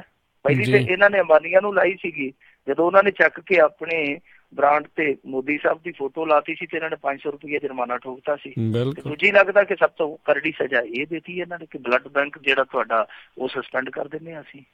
ਸੋ ਇਹ ਅਜੀਬੋ ਗਰੀਬ ਦੀਆਂ ਸਜ਼ਾਵਾਂ ਜਿਹੜੀਆਂ ਦਿੱਤੀਆਂ ਜਾ ਰਹੀਆਂ, ਇਹ ਤੇ ਏਦਾਂ ਲੱਗਦਾ ਕਿ ਜਿਵੇਂ ਉਹ ਆਂਦੇ ਹੁੰਦੇ ਨਾ ਪੰਜਾਬੀ ਦਾ ਮੁਹਾਵਰਾ ਕਿ ਰੋਟੀਆਂ ਪਕਾਵੇ ਡੂਹ ਤੇ ਅੰਗੀਠੀਆਂ ਭੰਨੇ ਤਰੇ। ਰੋਟੀਆਂ 1.5 ਪਕਾਉਣੀਆਂ ਤੇ ਅੰਗੀਠੀਆਂ 3 ਭੰਨ ਦੇਣੀਆਂ। ਮਤਲਬ ਇਹ ਹੈ ਗੱਲ ਦਾ ਕਿ ਦੇਖੋ ਇਹ ਸਜ਼ਾ ਦੇ ਕੇ ਤੇ ਤੁਸੀਂ ਹੋਰ ਨੁਕਸਾਨ ਕਰਨਾ ਅੱਗੇ। ਲੋਕਾਂ ਨੇ ਇਹ ਮਾਮਲਾ ਸਮਝ ਲੈਣਾ ਕਿ ਠੀਕ ਆ, ਇਸ ਸਰਕਾਰ ਨੇ ਬੜਾ ਸਖਤੀ ਨਾਲ ਨਜਿੱਠਿਆ, ਪਰ ਜਿਹੜਾ ਹਸਪਤਾਲਾਂ ਦਾ ਇੱਕ ਇੱਥੇ ਲੁੱਟ ਖਸੁੱਟ ਵਾਲਾ ਸਿਲਸਿਲਾ ਚੱਲਦਾ ਹੈ, ਉਸ ਸਿਲਸਿਲੇ ਨੂੰ ਅੰਜਾਮ ਦੇਣ ਵਾਲੇ ਤੇ ਸੋਚਣਗੇ ਨੇ ਕਿ ਕੀ ਕਰਦੇ ਆ। ਇਹ ਜਿਹੜਾ ਮਸਲਾ ਹੈ ਇਹ ਤੇ ਬਹੁਤ ਜ਼ਿਆਦਾ ਗੰਭੀਰ ਆ। ਤੁਸੀਂ ਏਡੀ ਕੋਈ ਮਾਮੂਲੀ ਸਜ਼ਾ ਦੇ ਕੇ ਇਹਨਾਂ ਨੂੰ ਨਹੀਂ ਛੱਡ ਸਕਦੇ, ਤੁਹਾਨੂੰ ਜਵਾਬਦੇਹ ਕਰਨੇ ਪੈਣਗੇ। ਸੋ ਹਰਿਆਣੇ ਤੇ ਦਿੱਲੀ ਦਾ ਤੁਸੀਂ ਆਪ ਹੀ ਫਰਕ ਸਮਝ ਲਓ ਕਿ ਦੋਨਾਂ ਰਿਪੋਰਟਾਂ 'ਚ ਹਸਪਤਾਲ ਪ੍ਰਬੰਧਨ ਦੋਸ਼ੀ ਪਾਏ ਗਏ, ਦੋਨਾਂ 'ਚ ਕਾਰਵਾਈ ਦਾ ਜਿਹੜਾ ਪੱਧਰ ਆ ਉਹ ਦੇਖ ਲਓ ਕਿਸ ਤਰ੍ਹਾਂ ਦਾ। ਸੋ ਸਾਡੇ ਇੱਥੇ ਪੰਜਾਬ ਦੇ ਵਿੱਚ ਵੀ ਇਹੋ ਕੁਛ ਹੋਇਆ ਸੀ। ਰਜਿੰਦਰਾ ਹਸਪਤਾਲ 'ਚ 5 ਬੱਚੇ ਸੜ ਗਏ ਸਨ, ਨਵ ਜੰਮੇ ਬੱਚੇ, ਕੁਛ ਸਮੇਂ ਦੇ ਬੱਚੇ ਸੀਗੇ। 5 ਬੱਚੇ ਸੜ ਗਏ, ਕੇਸ ਚੱਲਿਆ, ਸਜ਼ਾ ਹੋਈ 2-2 ਸਾਲ। 5 ਘਰ ਜਿਹੜੇ 2-2 ਸਾਲ ਜਿਨ੍ਹਾਂ ਨੂੰ ਸਜ਼ਾ ਹੋਈ ਉਹਨਾਂ ਦੀ ਖੜੇ ਪੈਰ ਜ਼ਮਾਨਤ ਹੋ ਗਈ। ਉਹ ਜਿਹੜੇ ਬੱਚੇ ਆਪਣੇ ਗਵਾ ਬੈਠੇ ਸੀ ਉਹ ਉੱਥੇ ਰੋਈ ਜਾਂਦੇ ਸੀ ਬੈਠੇ ਅਦਾਲਤ ਦੀਆਂ ਦਰਾਂ 'ਚ, ਬਰੂਹਾਂ 'ਚ, ਤੇ ਜਿਨ੍ਹਾਂ ਦੀਆਂ ਜ਼ਮਾਨਤਾਂ ਹੋ ਗਈਆਂ ਸੀ ਉਹ ਚੁੱਪ ਕਰਕੇ ਕਾਰਾਂ ਨੂੰ ਸੈਲਫ ਮਾਰ ਕੇ ਘਰ ਨੂੰ ਪਹੁੰਚ ਵੀ ਗਏ ਸੀਗੇ। ਇੱਥੇ ਇਹੋ ਜਿਹਾ ਕੰਮ ਚੱਲਦਾ ਹੈ। ਆ ਤੁਹਾਨੂੰ ਯਾਦ ਹੋਣਾ ਲੁਧਿਆਣੇ ਦੇ ਵਿੱਚ ਇਸ ਤਰ੍ਹਾਂ ਹੀ ਅੱਗੜ ਪਿੱਛੜ 4-5 ਬੱਚੇ ਮਰ ਗਏ ਸੀਗੇ ਤੇ ਜੈਣੀ ਸਾਹਿਬ ਨੇ ਚੱਕ ਕੇ ਇੱਕ ਨਰਸ ਨੂੰ ਸਸਪੈਂਡ ਕਰ ਦਿੱਤਾ ਤੇ 10 ਦਿਨਾਂ ਬਾਅਦ ਫੇਰ ਲੁਧਿਆਣੇ ਆਇਆ ਤੇ ਉਸੇ ਨਰਸ ਨੂੰ ਬਹਾਲ ਕਰ ਦਿੱਤਾ। ਪੱਤਰਕਾਰਾਂ ਨੇ ਪੁੱਛਿਆ, ਕਹਿੰਦਾ ਕੀ ਕਰੀਏ, ਸਟਾਫ ਦੀ ਬੜੀ ਕਮੀ ਆ। ਸੋ ਜਦੋਂ ਇਹੋ ਜਿਹੀਆਂ ਸਜ਼ਾਵਾਂ ਦੇਣੀਆਂ ਨੇ ਔਰ ਹੈਲਥ ਵਰਗੇ ਖੇਤਰ ਦੇ ਵਿੱਚ ਇਸ ਤਰ੍ਹਾਂ ਦੀਆਂ ਕੋਤਾਹੀਆਂ ਦੀ ਜੇ ਇਹੋ ਜਿਹੀ ਤੁਸੀਂ ਸਜ਼ਾ ਰੱਖਣੀ ਆ ਤਾਂ ਫਿਰ ਮੇਰੇ ਖਿਆਲ ਦੇ ਨਾਲ ਅਸੀਂ ਇਹ ਮੰਨ ਕੇ ਚੱਲੀਏ ਕਿ ਹਾਲਾਤ ਸੁਧਰ ਜਾਣਗੇ। ਇਹ ਖੁਦ ਨੂੰ ਧੋਖਾ ਦੇਣ ਦੇ ਸਮਾਨ ਆ। ਬਿਲਕੁਲ ਬਿਲਕੁਲ ਜੀ। ਅਗਲੀ ਆਪਾਂ ਮਿੰਟੂ ਜੀ ਗੱਲ ਕਰੀਏ, ਮਹਿਲਾਵਾਂ ਨੂੰ ਕਿਉਂ ਨਾ ਹੈਲਮਟ ਪਹਿਨਣ ਲਈ ਪਾਬੰਦ ਬਣਾਇਆ ਜਾਵੇ, ਹਾਈ ਕੋਰਟ ਨੇ ਜਵਾਬ ਮੰਗਿਆ ਹੈ। ਦੇਖੋ ਇਹ ਮੁੱਦਾ ਹੁਣ ਕਾਫੀ ਬਹਿਸ ਦਾ ਵਿਸ਼ਾ ਬਣਨ ਵਾਲਾ ਆ। ਤੁਹਾਨੂੰ ਪਤਾ ਹੀ ਆ ਕਿ ਜਦੋਂ ਇਹ ਹੈਲਮਟ ਵਾਲਾ ਰੂਲ ਆਇਆ ਉਦੋਂ ਹੀ ਰੌਲਾ ਪਿਆ ਕਿਉਂਕਿ ਇਹਨਾਂ ਨੇ ਉਸ ਸਮੇਂ ਔਰਤਾਂ ਨੂੰ ਵੀ ਇਸ ਜ਼ਦ 'ਚ ਲੈ ਲਿਆ ਸੀਗਾ ਕਿ ਇਹ ਹੈਲਮਟ ਪਹਿਨਣੀ ਔਰਤਾਂ ਲਈ ਵੀ ਲਾਜ਼ਮੀ ਕੀਤੀ ਜਾਵੇ। ਫਿਰ ਹੋਇਆ ਕੀ ਸੀਗਾ ਕਿ ਸਿੱਖਾਂ ਨੇ ਵਿਰੋਧ ਕੀਤਾ ਸੀਗਾ ਬਹੁਤ ਵੱਡਾ। ਸਿੱਖਾਂ ਨੇ ਕਿਹਾ ਸੀਗਾ ਕਿ ਸਾਡੀਆਂ ਪਰੰਪਰਾਵਾਂ ਦੇ ਇਹ ਉਲਟ ਆ ਔਰ ਮਸਲਾ ਸੁਪਰੀਮ ਕੋਰਟ ਤੱਕ ਚਲੇ ਗਿਆ ਸੀਗਾ। ਜਿਹੜਾ ਹਾਈ ਕੋਰਟ ਨੇ ਫੈਸਲਾ ਦਿੱਤਾ ਸੀਗਾ ਫਿਰ ਸੁਪਰੀਮ ਕੋਰਟ ਨੇ ਉਹਦਾ ਥੋੜਾ ਜਿਹਾ ਰੂਪ ਸੋਧ ਕੇ ਲਾਗੂ ਕਰਵਾ ਦਿੱਤਾ ਸੀ। ਮਤਲਬ ਕਿ ਉਹਦੇ 'ਚ ਔਰਤਾਂ ਨੂੰ ਛੋਟ ਦੇ ਦਿੱਤੀ ਗਈ ਸੀ। ਸਿੱਖ ਔਰਤਾਂ ਨੂੰ ਤੇ ਛੋਟ ਮਿਲੀ, ਦੂਜੀਆਂ ਨੂੰ ਵੀ ਨਾਲ ਮਿਲ ਗਈ। ਇੱਥੇ ਹੁਣ ਅਸੀਂ ਜੋ ਦੇਖਦੇ ਪਏ ਹਾਂ ਉਹ ਹੈਰਾਨ ਕਰਦਾ, ਬੀਬੀਆਂ ਨੇ ਹੈਲਮਟ ਤੇ ਕੀ ਪਾਉਣੀ ਆ, ਉਹ ਤੇ ਚਲੋ ਉਹਨਾਂ ਦਾ ਰਾਈਟ ਬਣ ਗਿਆ। ਉਹ ਮੂੰਹ ਵੀ ਨਹੀਂ ਖੋਲਦੀਆਂ, ਮੂੰਹ ਵੀ ਉਹਨਾਂ ਨੇ ਐ ਬੰਨਿਆ ਹੁੰਦਾ ਜਿਵੇਂ ਚੰਬਲ ਦੀ ਘਾਟੀ 'ਚ ਫੁੱਲਣ ਦੇਵੀ ਹੋਣੀ ਫਿਰਦੀਆਂ ਹੁੰਦੀਆਂ। ਸੋ ਉਹ ਵੀ ਜਿਹੜਾ ਆਵਾਜਾਈ ਨਿਯਮ ਆ ਉਹਦਾ ਉਲੰਘਣ ਆ। ਹੁਣ ਅਸਲ ਦੇ ਵਿੱਚ ਹੋਇਆ ਕੀ ਆ ਥੋੜੇ ਦਿਨ ਪਹਿਲਾਂ 22 ਸੈਕਟਰ ਦੇ ਵਿੱਚ ਇੱਕ ਟੱਕਰ ਹੋਈ ਸਕੂਟੀ ਤੇ ਬੱਸ ਦੀ। ਉਸ ਬੀਬੀ ਦੇ ਸਿਰ ਦੇ ਵਿੱਚ ਬੜੀ ਜ਼ਬਰਦਸਤ ਸੱਟ ਲੱਗੀ ਜਿਹੜੀ ਸਕੂਟੀ ਤੇ ਸਵਾਰ ਸੀ। ਫਿਰ ਇਹ ਮਸਲਾ ਹੁਣ ਹਾਈ ਕੋਰਟ 'ਚ ਗਿਆ ਕਿ ਦੇਖੋ ਬੰਦਿਆਂ ਲਈ ਹੈਲਮਟਾਂ ਜ਼ਰੂਰੀ ਕੀਤੀਆਂ ਗਈਆਂ। ਚੰਡੀਗੜ੍ਹ 'ਚ ਖਾਸ ਤੌਰ ਤੇ ਤੁਹਾਨੂੰ ਪਤਾ ਹੀ ਹੈ ਜਾਂ ਤਾਂ ਪੱਗ ਬੰਨਣੀ ਲਾਜ਼ਮੀ ਹੈ ਜਾਂ ਹੈਲਮਟ ਲੈਣੀ ਲਾਜ਼ਮੀ ਹੈ। ਔਰ ਉੱਥੇ ਜਾ ਕੇ ਜਿਹੜੇ ਆਪਣੇ ਵਰਗੇ ਟ੍ਰੈਫਿਕ ਦੇ ਮੁਲਾਜ਼ਮਾਂ ਦੇ ਕੋਲੋਂ ਮੋਢੇ ਨਾਲ ਮੋਢਾ ਮਾਰ ਕੇ ਲੰਘ ਜਾਂਦੇ ਆ, ਉਹ ਵੀ ਹੈਲਮਟ ਖਰੀਦ ਕੇ ਬਾਂਹ ਨਾਲ ਟੰਗ ਲੈਂਦੇ ਕਿ ਕੋਈ ਨਹੀਂ ਕਿਤੇ ਵੀ ਲੋੜ ਪੈ ਸਕਦੀ ਹੈ। ਸੋ ਉੱਥੇ ਥੋੜੀ ਜਿਹੀ ਸਖਤਾਈ ਜਾਂਦੀ ਹੈ। ਤਾਂ ਉਹ ਜਿਹੜੀ ਫਿਰ ਉਹ 22 ਸੈਕਟਰ ਵਾਲੀ ਘਟਨਾ ਸੀਗੀ ਉਹ ਇੱਕ ਵਕੀਲ ਨੇ ਹਾਈ ਕੋਰਟ 'ਚ ਪੇਸ਼ ਕਰ ਦਿੱਤੀ ਕਿ ਇਹਦੇ ਨਾਲ ਔਰਤਾਂ ਦੀ ਜਾਨ ਨੂੰ ਖਤਰਾ ਹੈ। ਹੁਣ ਹਾਈ ਕੋਰਟ ਨੇ ਹਰਿਆਣਾ ਤੇ ਪੰਜਾਬ ਨੂੰ ਨੋਟਿਸ ਜਾਰੀ ਕੀਤਾ, ਮੇਰੇ ਖਿਆਲ ਦੇ ਨਾਲ ਚੰਡੀਗੜ੍ਹ ਨੂੰ ਵੀ ਜਾਰੀ ਕਰ ਦਿੱਤਾ ਕਿ ਕਿਉਂ ਨਾ ਔਰਤਾਂ ਲਈ ਵੀ ਹੈਲਮਟ ਜ਼ਰੂਰੀ ਕੀਤੀ ਜਾਵੇ, ਕਿਉਂ ਨਾ ਇਹ ਛੋਟ ਜਿਹੜੀ ਆ ਖਤਮ ਕਰ ਦਿੱਤੀ ਜਾਵੇ। ਯਾਨੀ ਜਿੱਥੋਂ ਇਹ ਲੜਾਈ ਕਾਨੂੰਨੀ ਲੜਾਈ ਸ਼ੁਰੂ ਹੋਈ ਸੀਗੀ ਜਾਂ ਜਿੱਥੇ ਕਹਿ ਲਈਏ ਕਿ ਫਿਰ ਇੱਕ ਮੌਕਾ ਆਇਆ ਜਿੱਥੇ ਇਹਦਾ ਅੰਤ ਹੋਇਆ ਸੀ, ਪਹੁੰਚ ਕੇ ਲੜਾਈ ਫੇਰ ਉੱਥੇ ਦੀ ਉੱਥੇ ਆ ਪਹੁੰਚੀ ਹੈ। ਹੁਣ ਇਹ ਇੱਕ ਚਰਚਾ ਦਾ ਵਿਸ਼ਾ ਬਣੇਗਾ, ਇਹ ਵਿਚਾਰ ਦਾ ਵਿਸ਼ਾ ਬਣੇਗਾ, ਬਹਿਸ ਦਾ ਵਿਸ਼ਾ ਬਣੇਗਾ। ਪੰਜਾਬ ਸਰਕਾਰ ਜਾ ਕੇ ਕੀ ਜਵਾਬ ਦਿੰਦੀ ਹੈ, ਇਹ ਦਿਲਚਸਪ ਹੋਏਗਾ ਦੇਖਣਾ, ਕਿਉਂਕਿ ਸਿੱਖਾਂ ਦੀ ਬਹੁ ਗਿਣਤੀ ਇੱਥੇ ਆ। ਸੋ ਉਸ ਜਵਾਬ ਤੋਂ ਬਾਅਦ ਕੀ ਤੈਅ ਹੁੰਦਾ ਹੈ, ਇਹ ਵੀ ਵੇਖਣਾ ਬਹੁਤ ਅਹਿਮ ਰਹੇਗਾ। ਔਰ ਖਾਸ ਤੌਰ ਤੇ ਇਹ ਵੇਖਣਾ ਬਹੁਤ ਅਹਿਮ ਰਹੇਗਾ ਕਿ ਹੁਣ ਧਰਮ ਜਾਣ ਤੇ ਥੋੜੀ ਜਿਹੀ ਤਰਸਗੀ ਦਿਖਾਉਂਦਾ ਕਿ ਨਹੀਂ, ਜਾਂ ਫਿਰ ਇਹ ਜਿਹੜੀ ਢਿੱਲ ਆ ਕਾਨੂੰਨ ਧਰਮ ਤੋਂ ਲੈ ਕੇ ਦਿੰਦਾ, ਇਹ ਵੇਖਣਾ ਲਾਜ਼ਮੀ ਹੋਏਗਾ। ਕਿਉਂਕਿ ਇਹ ਦੇਖੋ ਕਿਸੇ ਮਾਮਲੇ ਤੇ ਜਾ ਕੇ ਨਿਬੜਨੀ ਹੈ ਨਾ ਗੱਲ। ਅਸੀਂ ਹੈਲਮਟ ਦੀ ਛੂਟ ਕਹਿੰਦੇ ਕਿ ਠੀਕ ਹੈ, ਸਿੱਖੀ ਪਰੰਪਰਾਵਾਂ ਦੇ ਉਲਟ ਆ ਵੀ ਇਹ ਮਿਲਣੀ ਚਾਹੀਦੀ ਆ, ਪਰ ਦੂਜੇ ਪਾਸੇ ਉਸ ਛੂਟ ਦਾ ਸਾਰੇ ਵਰਗ ਨੂੰ ਫਾਇਦਾ ਮਿਲਦਾ। ਫਾਇਦਾ ਇੱਕ ਅੱਗੇ ਜਾ ਕੇ ਜਦੋਂ ਨੁਕਸਾਨ ਬਣਦਾ ਫਿਰ ਉਦੋਂ ਅਸੀਂ ਸਾਰੇ ਕਹਿੰਦੇ ਕਿ ਹੁਣ ਵਿਚਾਰ ਕਰ ਲੈਣੀ ਚਾਹੀਦੀ ਆ। ਸੋ ਇਹ ਖੁੱਲੇ ਰੂਪ ਦੇ ਵਿੱਚ ਇੱਕ ਬਹਿਸ ਹੋਣੀ ਚਾਹੀਦੀ ਆ, ਸੋਸ਼ਲ ਲੈਵਲ ਤੇ ਵੀ ਹੋਣੀ ਚਾਹੀਦੀ ਹੈ, ਸਮਾਜਿਕ ਲੈਵਲ ਤੇ ਵੀ ਹੋਣੀ ਚਾਹੀਦੀ ਆ, ਔਰ ਕਾਨੂੰਨੀ ਪੱਧਰ ਤੇ ਵੀ ਹੋਣੀ ਚਾਹੀਦੀ ਆ। ਫਿਰ ਇਹਦਾ ਜੋ ਨਿਚੋੜ ਨਿਕਲੇਗਾ, ਸਿੱਟਾ ਨਿਕਲੇਗਾ, ਫਿਰ ਪਤਾ ਲੱਗੇਗਾ ਕਿ ਇਸ ਮੌਕੇ ਤੇ ਕੀ ਧਰਮ ਦੀਆਂ ਜਿਹੜੀਆਂ ਰਵਾਇਤਾਂ ਉਹਦੇ 'ਚ ਢਿੱਲ ਦੇਣੀ ਚਾਹੀਦੀ ਹੈ, ਜਾਂ ਫਿਰ ਕਾਨੂੰਨ ਇਹ ਮੰਨ ਕੇ ਚੱਲੇ ਕਿ ਇਹ ਢਿੱਲ ਨਹੀਂ ਦਿੰਦੇ ਤੇ ਫਿਰ ਅਸੀਂ ਦਬਾ ਦਿੰਦੇ ਹਾਂ। ਸੋ ਕਿੱਥੇ ਜਾ ਕੇ ਗੱਲ ਨਿਬੜਦੀ ਹੈ ਦੇਖਣਾ ਅਹਿਮ ਹੋਏਗਾ ਜੀ। ਅਗਲੀ ਮਿੰਟੂ ਜੀ ਆਪਾਂ ਗੱਲ ਕਰਦੇ ਹਾਂ, ਜਲਿਆਂਵਾਲਾ ਬਾਗ ਦੇ ਖੂਨੀ ਸਾਕੇ ਲਈ ਮੁਆਫੀ ਮੰਗੇਗੀ ਬ੍ਰਿਟਿਸ਼ ਸਰਕਾਰ? ਦੇਖੋ ਇਹ ਅੱਜ ਸਵਾਲ ਖੜਾ ਹੋ ਗਿਆ, ਕਿਉਂਕਿ ਲੰਡਨ ਦੇ ਮੇਅਰ ਆਏ ਸਨ ਇੱਥੇ, ਉਹ ਨਤਮਸਤਕ ਹੋਏ ਆ ਦਰਬਾਰ ਸਾਹਿਬ ਦੇ ਵਿੱਚ, ਔਰ ਉਹਨਾਂ ਨੇ ਲੰਗਰ ਪਾਣੀ ਵੀ ਛਕਿਆ, ਕਮੇਟੀ ਵਾਲਿਆਂ ਨੇ ਸਰੋਪਾ ਵੀ ਪਾਇਆ। ਔਰ ਇਹ ਜਿਹੜਾ ਮਸਲਾ ਉੱਠਿਆ ਵਾ ਹੁਣ ਉਹਨਾਂ ਦੀ ਆਮਦ ਤੋਂ ਬਾਅਦ ਉੱਠਿਆ। ਜਿਹੜੇ ਮੇਅਰ ਸਾਦਿਕ ਖਾਨ ਆ ਉਹ ਗਏ ਜਲਿਆਂਵਾਲੇ ਬਾਗ। ਜਲਿਆਂਵਾਲੇ ਬਾਗ ਦੇ ਵਿੱਚ ਉਹਨਾਂ ਨੇ ਜਾ ਕੇ ਜਿਹੜੀ ਗੱਲ ਕਹੀ, ਉਹ ਕਹਿੰਦੇ ਆ ਕਿ ਬ੍ਰਿਟਿਸ਼ ਸਰਕਾਰ ਨੇ ਜਿਹੜੀ ਇਹ ਘਟਨਾ ਅੰਜਾਮ ਦਿੱਤੀ ਆ, ਇਹਦੇ ਸਾਕੇ ਲਈ ਗੌਰਮੈਂਟ ਤੋਂ ਮਾਫ਼ੀ ਮੰਗਣੀ ਚਾਹੀਦੀ ਆ। ਔਰ ਉਹਨਾਂ ਨੇ ਆਪ ਵੀ ਅਫਸੋਸ ਪ੍ਰਗਟਾਇਆ, ਮੇਰੇ ਖਿਆਲ ਦੇ ਨਾਲ ਕਿ ਉਹਨਾਂ ਨੇ ਮਾਫ਼ੀ ਵੀ ਮੰਗੀ ਆ, ਕਿਉਂਕਿ ਵਿਜ਼ਟਰ ਬੁੱਕ ਦੇ ਵਿੱਚ ਜੋ ਸ਼ਬਦ ਉਹਨਾਂ ਨੇ ਲਿਖੇ ਆ ਉਹ ਇਹੋ ਹੀ ਲਿਖੇ ਆ ਕਿ ਬ੍ਰਿਟਿਸ਼ ਸਰਕਾਰ ਉਹਨਾਂ ਵੱਲੋਂ ਮਾਰੇ ਗਏ ਲੋਕਾਂ ਤੋਂ ਮਾਫ਼ੀ ਮੰਗੇ, ਤੇ ਨਾਲ ਉਹਨਾਂ ਨੇ ਆਪਣੇ ਵੱਲੋਂ ਵੀ ਸ਼ਰਧਾਂਜਲੀ ਦਿੱਤੀ ਆ। ਹੁਣ ਇਹ ਮਸਲਾ ਇੱਕ ਵਾਰੀ ਫੇਰ ਚਰਚਾ ਦੇ ਵਿੱਚ ਆ ਕਿ ਬ੍ਰਿਟੇਨ ਸਰਕਾਰ ਨੂੰ ਇਸ ਨਰਸੰਹਾਰ ਦੇ ਲਈ ਮਾਫ਼ੀ ਮੰਗਣੀ ਚਾਹੀਦੀ, ਇਸ ਕਤਲੇਆਮ ਦੇ ਲਈ ਮਾਫ਼ੀ ਮੰਗਣੀ ਚਾਹੀਦੀ ਹੈ। ਵੈਸੇ ਮਾਫ਼ੀਆਂ ਮੰਗਣ ਦਾ ਦੌਰ ਚੱਲ ਚੁੱਕਾ, ਤੁਹਾਨੂੰ ਪਤਾ ਹੀ ਆ। ਅਮਰੀਕਾ ਦੇ ਉਹ ਪਰਲ ਹਾਰਬਰ ਤੇ ਜਪਾਨੀ ਵੀ ਆ ਚੁੱਕੇ ਆ, ਤੇ ਓਬਾਮਾ ਉਦੋਂ ਮੇਰੇ ਖਿਆਲ ਦੇ ਨਾਲ ਉੱਥੇ ਵੀ ਗੇੜਾ ਕੱਢਿਆ ਸੀ ਜਿੱਥੇ ਇਹਨਾਂ ਨੇ ਜਾ ਕੇ ਪਰਮਾਣੂ ਬੰਬ ਟੈਸਟ ਕੀਤੇ ਸੀਗੇ। ਆਪੋ ਆਪਣੇ ਢੰਗ ਦੇ ਨਾਲ ਇਹ ਵੀ ਅਫਸੋਸ ਜਤਾਏ ਸੀਗੇ ਦੋਨੇ ਕੱਟੜ ਵਿਰੋਧੀ, ਜਿਹੜੇ ਕਿਸੇ ਸਮੇਂ ਸੈਕੰਡ ਵਰਲਡ ਵਾਰ ਦੇ ਜਿਹੜੇ ਬਹੁਤ ਕੱਟੜ ਦੁਸ਼ਮਣ ਸੀਗੇ, ਇਹ ਵੀ ਆਪੋ ਆਪਣੀਆਂ ਕੀਤੀਆਂ ਗਲਤੀਆਂ ਤੇ ਉਤਲੇ ਮਨੋਂ ਸਹੀ ਪਰ ਪਛਤਾਵ ਕੇ ਤਾਂ ਜ਼ਰੂਰ ਆਏ ਆ। ਫਿਰ ਕਾਮਾਗਾਟਾ ਮਾਰੂ ਵਾਲਾ ਤੁਹਾਨੂੰ ਪਤਾ ਹੀ ਉਹ ਐਪੀਸੋਡ ਜਿੱਦਾਂ ਹੋਇਆ, ਫਿਰ ਉਸ ਤੋਂ ਬਾਅਦ ਜਸਟਿਨ ਟਰੂਡੋ ਦੀ ਗੌਰਮੈਂਟ ਨੇ ਜਿਸ ਤਰੀਕੇ ਨਾਲ ਮਾਫ਼ੀ ਮੰਗੀ ਹੈ ਸਿੱਖਾਂ ਤੋਂ, ਉਹ ਵੀ ਇੱਕ ਮਾਫ਼ੀ ਵਾਲਾ ਸਿਲਸਿਲਾ ਅੱਗੇ ਵਧਾਉਂਦਾ ਐਪੀਸੋਡ ਆ। ਹੁਣ ਇੱਥੇ ਵੀ ਆ ਕੇ ਗਰਾਰੀ ਅੜਦੀ ਪਈ ਆ ਕਿ ਬ੍ਰਿਟਿਸ਼ ਸਰਕਾਰ ਇਸ ਨਰਸੰਹਾਰ ਲਈ, ਇਸ ਕਤਲੇਆਮ ਲਈ ਮਾਫ਼ੀ ਕਿਉਂ ਨਹੀਂ ਮੰਗਦੀ ਪਈ।